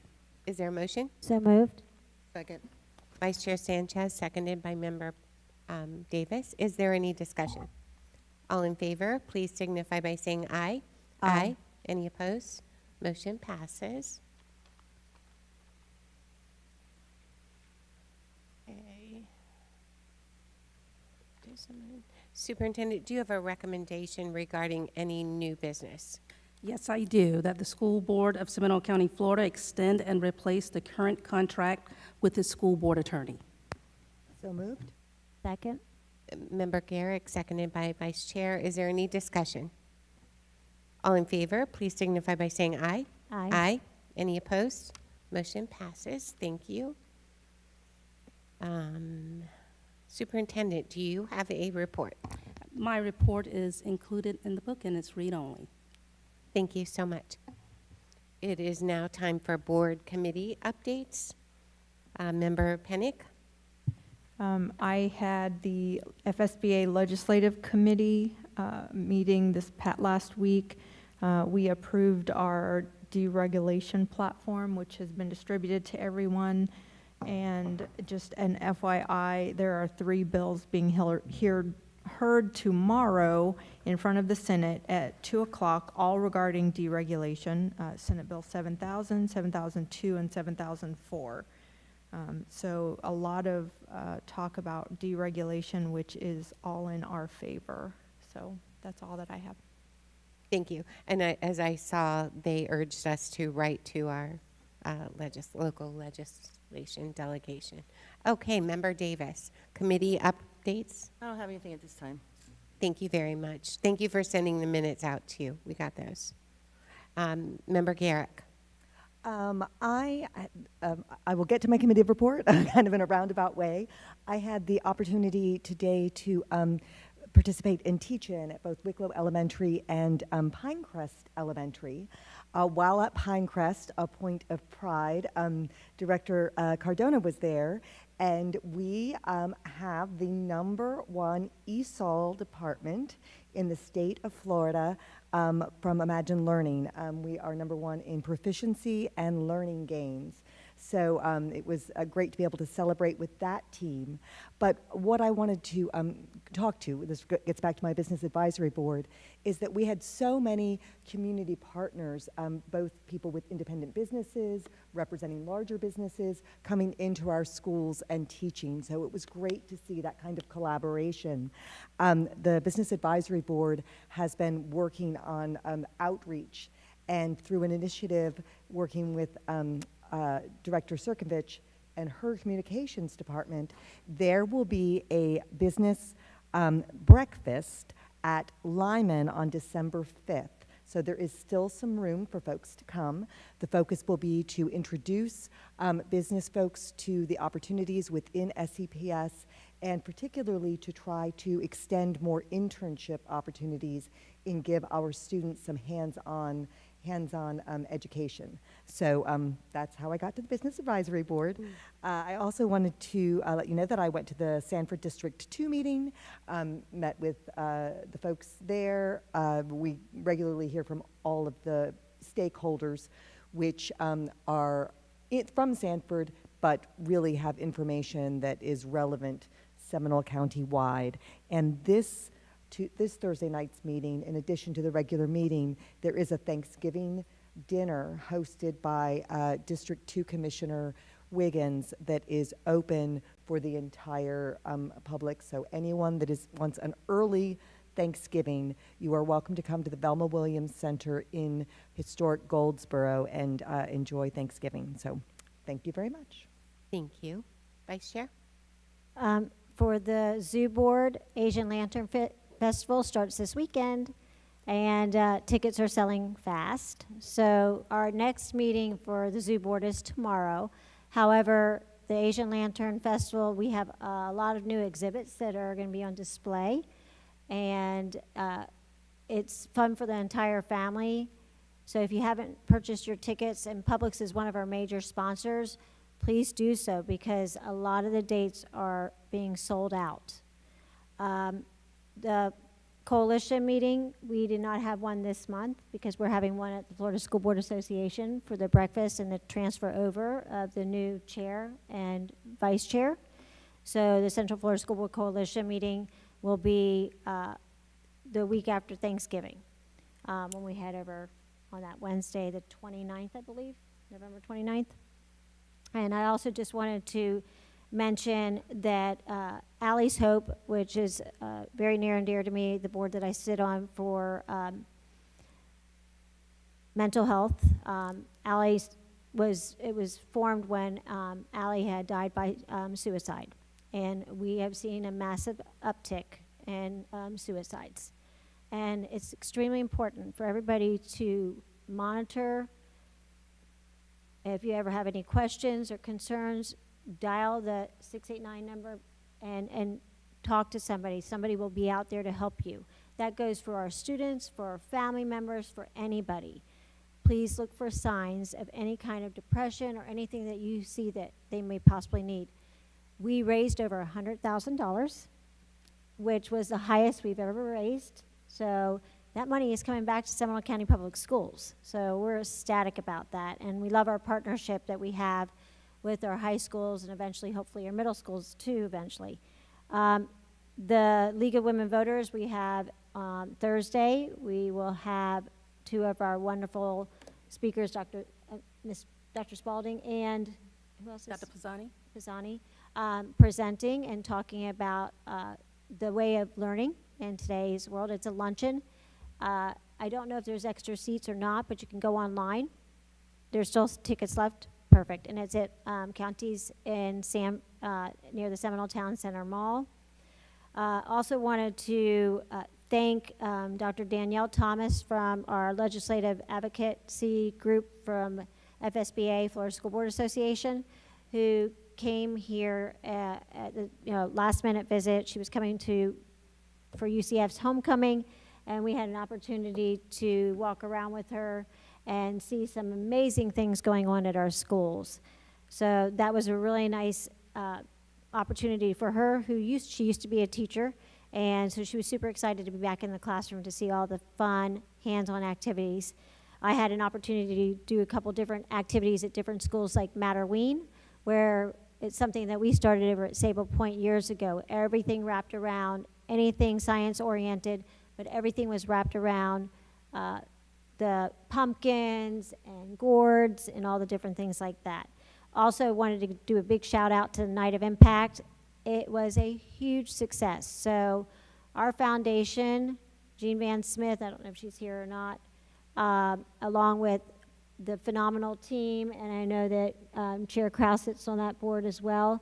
You all did an outstanding job. It was phenomenal. The entertainment was great. We had Becky Sanko's students from Rainbow do their violin club performed, and they were outstanding. I mean, my mouth was wide open. I think all of ours were.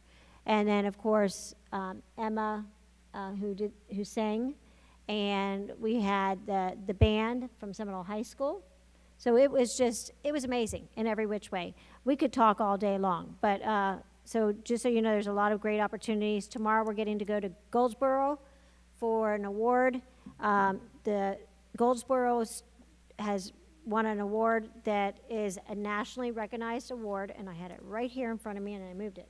Okay. They were named the 2023 National Aerospace and Education School of the Year. They are going to have the Civil Air Patrol and the Airspace Forces Association Education Council will be hosting the annual lift of event tomorrow at Goldsboro, that we will all be attending that. And that's it. Thank you. Thank you. My report will be brief. Member Sanchez shared a lot of the foundation. We had a meeting, and I will forward you the minutes. It was Wednesday before the Night of Impact Gala. I will share that there were over 260 guests. It was sold out, and they raised the most money they've ever raised, $240,000. So that was fabulous. Rainbow Elementary Violins also participated in the Winter Springs Veterans Day celebration, and they had their own Veterans Day celebration, which was phenomenal, along with the chorus. Mrs. Senko, you probably didn't see her for a week because she was out every single night doing something. I also had the privilege of attending the Teacher of the Year luncheon, a small group of our Teachers of the Year and the superintendent, and got some really good feedback, things to keep in consideration. We all met with the high school student councils at Oviedo High School. They hosted that. That was Member Davis's event. And I already thanked Miss Mills and their team for the angel tree. It's not an angel tree, I'm sorry. It's a giving tree. Please help if you're able, even $5 or $10. They also have a wish list if you scan the QR code out there. The need is big. So that concludes my report. And then, Superintendent, do you have any other information, any other reports? Okay. No other reports. I would like to say, with the vote tonight, our interim deputy superintendent is now our deputy superintendent. Bravo. We love you. Welcome back, Dr. Cody. Okay, it's now time for public comments, non-agenda items, and we have quite a few. I'll call your names if you'll come up to the podium. First is Mackenzie Holmes, followed by Elizabeth Merrill, followed by Tina McClory. Hi. Good evening. Good evening. I have come to speak to you all on a subject that you are well aware of. My name is Mackenzie Holmes. I am a sophomore at Lake Howell High School. By the early part of my sophomore year, I have earned an honorable GPA while taking honor and AP classes, played lacrosse, made the varsity cheer team, the varsity comp team, and have participated in extra numerous activities. My administration has failed me, and most importantly, Mr. Michael Howard has. I have been bullied by fellow students. I brought it to cheer coach Bree McNeil, the intern, AD, Coach Ayad, and several admin right away. Nothing has been done to prevent the ongoing bullying. In fact, it has progressively gotten worse due to the lack of discipline at Lake Howell. Bullying is something you should not take lightly. Teen suicides are at the highest rate due to bullying. I myself had to seek mental health treatment. I am an example of someone who does not feel safe at Lake Howell High School. Due to the ongoing bullying, I have had my schedule changed on numerous occasions. When I reported my bullying assaulting me, I was victim shamed by 4 men in a dark room by being called a liar. I was given a referral with punishment and removed from the cheer team with no specific reason why. Cheer's my happy place. I went from never being home after school to always being home. The hardest thing is I have wanted to be a Silverhawk for as long as I can remember. My sister graduated from Lake Howell. My parents have been a very active part of the school system and our community. To be treated as I have been, that has affected me most of all. I ask you that you please address the bullying issues at Lake Howell, as I am not the only one experiencing this. It may be too late for me, but it could save others. Thank you for your time. Mackenzie, thank you.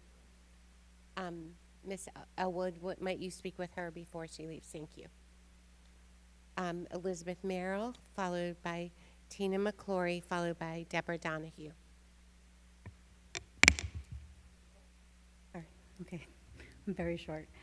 My name is Elizabeth Merrill, and I'm a current Seminole County resident, a parent of an SCPS graduate, and a host parent to 11 SCPS exchange students.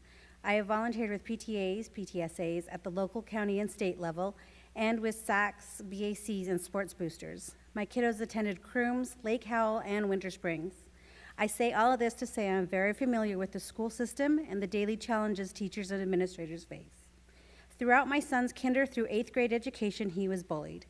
The bullying was from multiple students, was across multiple years, and was multiple ongoing instances. Through it all, I worked closely with both general and special educators, staff, and administration to minimize the bullying to the best of our ability. No contact contracts, preferential seating, and daily monitoring were just some of the tools we used to try to ensure my son's safety and well-being. I witnessed the extent to which caring professionals go to help students facing bullying. It is because of this experience that I am here to say Lake Howell High School has a bullying problem that requires immediate attention. A longtime friend's daughter is being bullied, and little is being done to ensure her safety and well-being. While tools such as a no-contract contract have been used, the bullying is not being closely monitored and continually addressed. My and my son's experience is vastly different from my friend's, and it appears a ball has been dropped. I am here to ask the school board to intervene by listening to this parents' and students' needs and ensuring Lake Howell administrators and staff rise to the standards Seminole County is known for. If nothing is done, I fear for the safety of this student, and I am saddened that one school may tarnish the reputation for all SCPS high schools. Thank you. Thank you. Tina McClory, followed by Deborah Donahue, followed by Nina Sandberg. Good evening. Good evening, Superintendent Beeman and school board members. Welcome to American Education Week. Remember, Educational Staff Professionals Day is tomorrow. Educational staff professionals are valued and critical members of every public school community. They meet the needs of the whole student, promoting quality education and fostering positive learning environments. They keep students emotionally and physically healthy and safe each day. They're an important part of our school community, and many of our paras go on to become teachers. Tonight, I'd like to bring a concern from some of our paras who must work 2 to 3 jobs to support their families. I wish to briefly touch on our archaic pay schedule. Paras who have worked with students for year 1, year 2, and year 3, all at the same rate of pay. We are thankful our paras were brought up to the rate of $15 an hour last year. But is it fair with 2 to 3 years of experience to be at the same rate of pay, year 1, 2, and 3? Let's look at our archaic pay schedule. We need to do better, Seminole schools, to retain our experienced workers at all levels. Thank you. Thank you. Deborah Donahue, followed by Nina Sandberg, followed by Cheryl Bryant. Okay. Ms. Sandberg.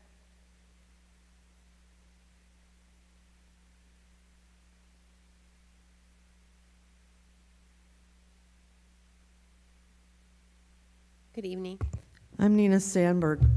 I had an entire speech prepared tonight for anti-Semitism and woke indoctrination, because as a Jewish American and as a resident of Seminole County, I have experienced anti-Semitism in this county ever since I was a child, and it's a serious thing. But at the same time, after this girl, I'm just going to give you my speech, and you can read it on your own, because my son was bullied so badly when he was in 6th grade, and I pleaded and pleaded and pleaded for Walt Griffin and 4 school board members to help my son, and nobody would help him. Nobody would do anything, and instead of helping him, he was retaliated against by employees at the school. So I've just thrown this speech on anti-Semitism away right now, because this cannot be happening still in Seminole County. These parents are terrified. They've just run out of here. They don't want to talk to anybody, but somebody has to call them tomorrow. Sarita Beeman herself needs to call them tomorrow. Sarita Beeman herself needs to meet with them. She cannot be like Walt Griffin was and she needs to nip this in the bud. She needs to get into her car, drive to Lake Howell tomorrow, and figure out what's going on. If Walt Griffin had did that for my son, if he had just driven over to Tuscaloosa Middle School. She says these kids are from Tuscaloosa, by the way. That school has a long history of bullying, and even one of our board members knows about that because her son was bullied at that same school. So this has been going on a long time at Tuscaloosa Middle School, and now it's bleeding over into Lake Howell. We have to deal with this. We have to take care of these kids. You have to do it. Thank you. Your time so has get expired. in the car tomorrow and go there. Your and take time care has of it. expired. Thank you. Cheryl Bryant, Fiona Shannon, Raquel Molina. Good evening. Hello, ladies. I'm Cheryl Bryant. On October the 7th, we were all shocked by the brutality and barbarism that the Israeli Jews experienced at the hand of Hamas. But just as shocking were the events of October the 8th, as the young hipsters with pronouns in their bios spilled into the streets in gleeful support of the Hamas terrorist who burnt Jews alive, raped peace lovers dancing at a festival, beheaded Holocaust survivors, and baked babies. But it's no wonder. Since 2017, I've joined others in predicting that the radical ideology that reduces everything to the binary of oppressor and oppressed leads to genocide or genocidal ideation. We have warned that this cancerous ideology must be eliminated from the schools, from the schoolroom. Now we see the proof in the pudding as histrionic hipsters who don't know history reduce the complex problems of the Middle East into Jews oppressors bad, Palestinians oppressors good. Jew hatred rears its ugly head every century or so. The problem is that this type of unbridled Jew hatred that we have witnessed is the canary in the coal mine for genocide of Jews and the further unraveling of society. We are all the last line of defense. Every one of you is the last line of defense. We must support our Jewish students and use the existing school policies and laws to mitigate any Jew hatred as it arises. Furthermore, we've warned about the ideology of BLM, and were proven right when BLM proudly celebrated the paragliders' butchering by Hamas. This ideology must not be promoted in the schools. We are the last Thank line you. of defense. Your time has expired. Thank you. Fiona Shannon, followed by Raquel Molina, followed by Rochelle Kendrick. Hi, good evening. Good evening. I am blown away tonight. What I came here to say, I don't think I'm going to say, devastating listening to the young lady speak, just devastating. And then to hear people spreading more hatred towards gender identity and all this kind of thing, and putting blame where it does not belong. Anyway, I just want to thank you once again for doing the job that I don't know how you do sometimes. I come tonight, ironically, concerned about the mental health and health in general of our students. We know that many children are struggling, and often teachers are the ones they reach out to for help. Last week, 2 students in Orange County died by suicide. We know that these 2 students identified as LGBTQ. It is very upsetting to think that these young people made this tragic decision to end their lives. I know that given the current political climate, as we hear tonight, teachers' hands are often tied as to what they're allowed to discuss with their students. Our students, all of them, need compassion and kindness, and sometimes a shoulder to cry on or someone to listen to them. I just hope our school district is able to offer the support and help that kids need. My heart is broken for these 2 families who have lost their children. Please, please let us all be kind and inclusive to all students. Let school be a safe place for every child. Let school be a place where students can feel loved and accepted for who they are. Diversity, equity, and inclusion matter. Let us not silence our young people. Let us love all children for their differences. We must not let hate win. and I heard some tonight. Thank you. Thank you. Raquel Molino, followed by Rochelle Kendrick, followed by Leslie Kirschenbaum. Good evening. Good evening. My name is Raquel Molina. I'm not here to complain, just to give thanks. Thanksgiving is the time to reflect back on the past years and express gratitude for the many blessings. And it's also the perfect time to thank the countless people who have lent Emily and I a helping hand, a shoulder to cry, and celebrated accomplishments with us along the way.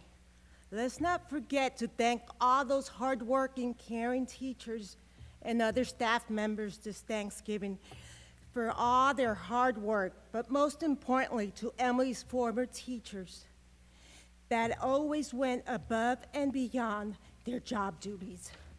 We will never forget how you made Emily feel every day when she attended Seminole County Public School. I am extremely thankful for all the special people that God chose to put in my life while I was advocating for my daughter. Because of those caring people, I still believe there are good people left in this world that is full of corruption. In addition, thanks to Moms for Liberty Group for supporting my mission for cameras and special needs classroom, etc. Your support means a lot for me and my family and for many others. And then I'm just responding to the statement that Ms. Dellinger said in regards to a parent, if they have an issue or concern, they should direct it to the leadership. Well, I did that. I had issues. I had lots of issues, and I directed it to leadership. And instead of resolving the issue, I was retaliated for advocating for my child. And this occurred years ago, and the retaliation still continues in Seminole County Public School. Thank you, and happy Thanksgiving. Thank you. Rochelle Kendrick, followed by Leslie Kirschenbaum, followed by Jessica Tillman. Good evening. I'm Rochelle Kendrick of Winter Springs. Exciting stuff we saw. As a nurse, I'm trained to look at people holistically, and I think as a parent, as a mother, as a decent human being, I try to include all those things with it. So I'm asking the board to please make sure we're inclusive for all of our students and their families. Let the students talk about their parents if they're LGBTQ, because those are the people that love them and that they love. Let's have more unisex bathrooms so they can feel dignity and safety while they're at schools. And please help see that all students, parents, and staff, in other words, all people, are free to express themselves openly. And just the thought out there, I homeschooled my kids for 6 years. They're here, they graduated, yay. College, 2 college grads. But it's an option. Maybe we should put that on the website, make sure people know if they're not happy with how things are there, instead of trying to suppress other people, they can take their child out and teach them at home. Thank you so much. Thank you, Rochelle. Leslie Kirschenbaum, followed by Jessica Tillman, followed by Robin Dellinger. Good evening. Good evening, ladies. How are you? My name is Leslie Kirschenbaum. You know, that girl's story hit home. Some of you guys know my son was bullied, and he wasn't in the LGBT. He was actually one of the popular kids, and that kid is still roaming, no consequences on that child that bullied my son, and my son suffered a concussion, and nothing was done. So we have a massive bullying issue here that is affecting all students. Maybe that's why the mental issues are increasing. And sorry, that girl's story I relate, because my son was afraid of the repercussions of these boys beating him up again. So he just has to suck it up and act as if nothing ever happened to him. So my son was not LGBT, so this is affecting everybody, guys. Bullying is a serious issue that we are having here, and I don't know what's happening. I don't know what's happening. There is also, I emailed you guys in regards to the epidemic of mono that is currently going on in Seminole County. I know at least a dozen parents that have tried to say this to their schools, and because of HIPAA laws, they're not able to disclose. However, my question is, there was no issue with HIPAA when kids had to bring a negative COVID test to show they were negative to come back to school. So why are we now blaming HIPAA for not being able to make announcements to parents that there is a mono epidemic currently going on? Mono is very serious. It's an Epstein-Barr virus. This stays in these kids' organs and eventually turns into a mystery illness like lupus, fibromyalgia, chronic fatigue syndrome. Please look into this, guys. Thank you. Thank you. Jessica Tillman, followed by Robin Dellinger. You okay? Thank you. Robin?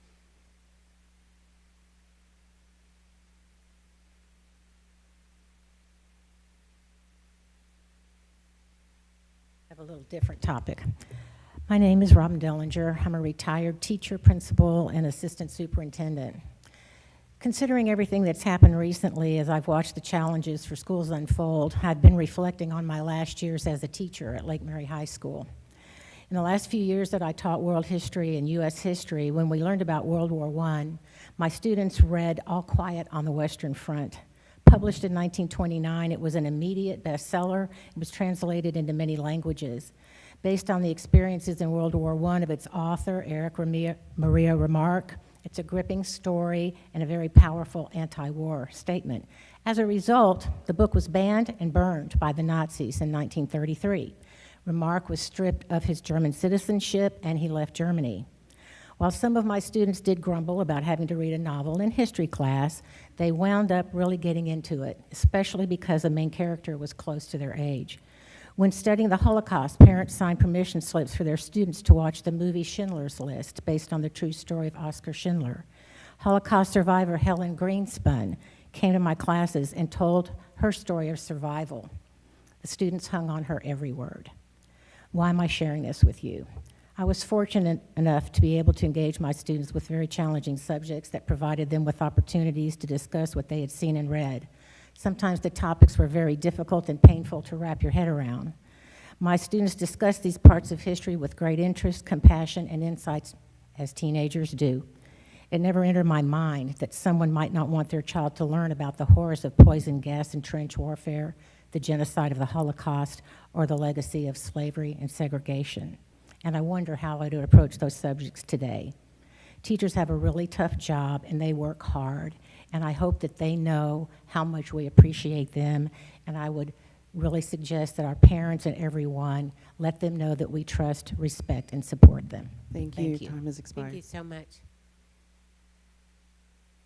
That concludes our public comments at this time.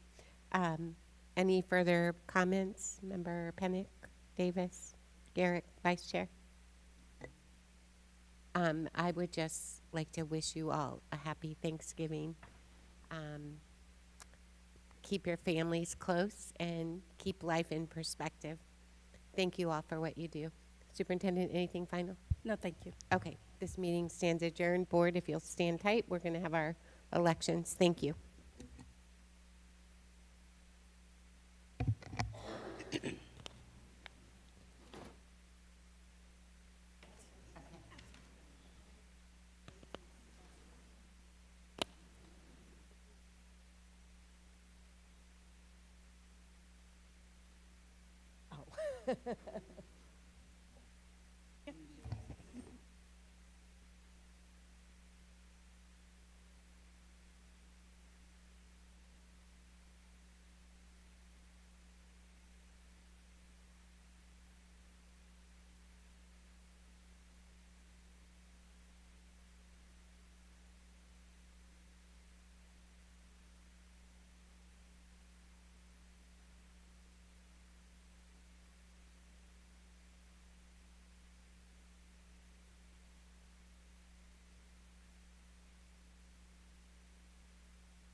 All right, I would like to call to order the November 14, 2023 reorganization meeting of the school board. Let the record reflect that all school board members are present. Member Davis, Member Garrick, Member Pinnick, Vice Chair Sanchez, and Chair Kraus. Also present are School Board Attorney Carleen Cole-Palmer and Board Clerk Jill Moramis. We will move to our first item for business, which is the election of the school board chair for 2023-2024. The floor is now open for nominations for board chair. Seconds are not needed. You may self-nominate. Superintendent, I'd like to self-nominate for the position of chair. Superintendent Beeman, I would also like to nominate myself, Abby Sanchez, for chair. Okay. Are there any other nominations for chair? Okay. Hearing no additional nominations, the floor is now closed for nominations for chair. We will move to a roll call vote by the clerk. Please announce the name of the board member you favor as chair. Ms. Moramis? Member Pennick. Member Sanchez. Member Davis. This is for chairman, and Member Sanchez and Member Kraus have nominated themselves for chair, and so I need to know your vote for chair. I'm going to vote for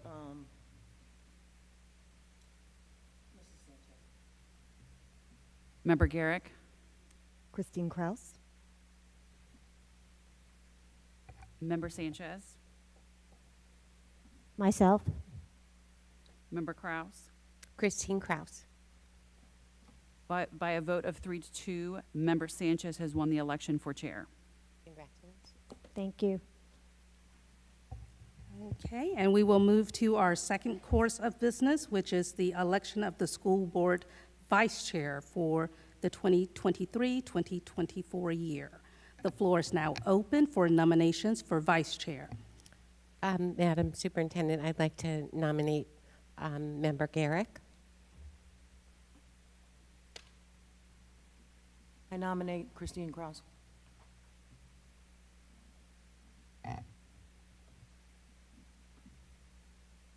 And Member Garrick, do you accept the nomination? I do accept the nomination. Member Kraus, do you accept the nomination? Yes, I will. Are there any additional nominations for vice chair? Hearing no additional nominations, we'll move to a roll call vote by the clerk. Member Pennick. Member Kraus. Member Davis. Member Garrick. Myself. Member Sanchez. Member Kraus. Member Kraus. Myself. By a vote of 4-1, Member Kraus has won the election for vice chair. Congratulations. Thank you. Congratulations, Chair Sanchez and Vice Chair Kraus. It's my honor to pass the gavel and turn the meeting over to Chair Sanchez. And after, we will take a short recess. Thank you. Okay, you have a recommendation. Yeah, she already passed it around to me. So ready to go? Okay. Yes, we will take a short recess. How long's the recess? No matter what age. Less than 5 minutes.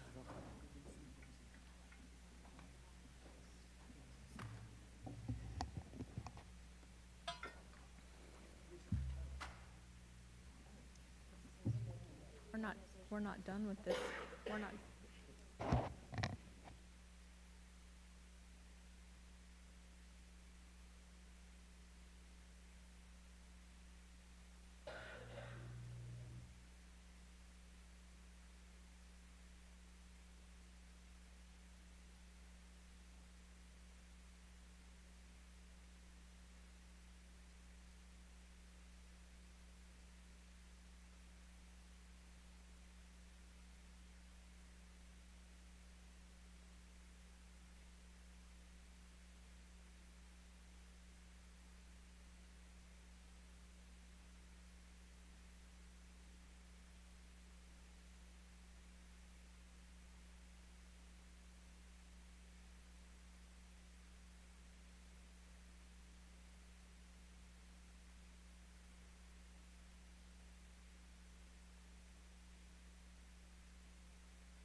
Well,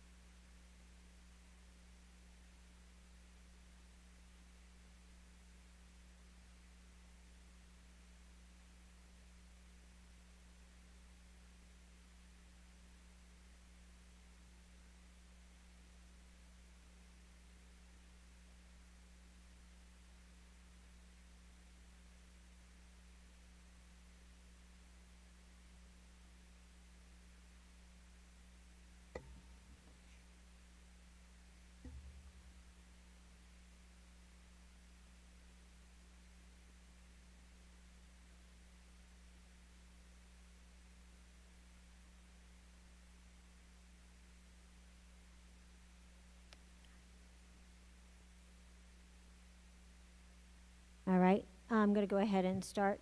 Superintendent, do you have any new business recommendations? Yes, I have a number. The first is that the School Board of Seminole County appoints Sarita Beeman as Board Secretary, Jill Moramus as Board Agency Clerk, Grace Gonzalez as Deputy Clerk, and Carleen Cole Palmer as Board Parliamentarian for 23-24. Motion. Thank you. Motion from Member I'll Pennick second. and Vice Chair Kraus. It will second it. Thank you. Is there any discussion? Seeing that there's no discussion, all in favor, say aye. Aye. Aye. Perfect. Motion passes with all 5 unanimously. Superintendent, do you have any other new business? Yes, that the School Board of Seminole County approve the board calendars for 2023-2024. So moved. Second. Wait, that was fast. All right. Vice Chair Kraus motioned, and second, Member Pennick. Is it correct? Okay. I need to look both ways. Sorry. Is there any discussion? All those in favor, say aye. Aye. Aye. Any opposed? Nope. Motion passes. Superintendent, do you have any other new business recommendations? Yes. The last recommendation is that the School Board of Seminole County reaffirm its Code of Boardsmanship, Resolution 1997-10. So moved. All right. Second? All right, fabulous. Member Garrick made the motion, and Member Davis seconded. All those in favor? Aye. Aye. All right, motion passes. Is there any other further business that we need to address? Anybody? I would just add, the board clerk asked us to stay after to sign the code of boardmanship. That's all. Perfect. If you'll stick around. Okay. All right. If there is no other information or any other information anybody would like to share, this meeting is adjourned. Thank you. And then please stay for our leasing agreement.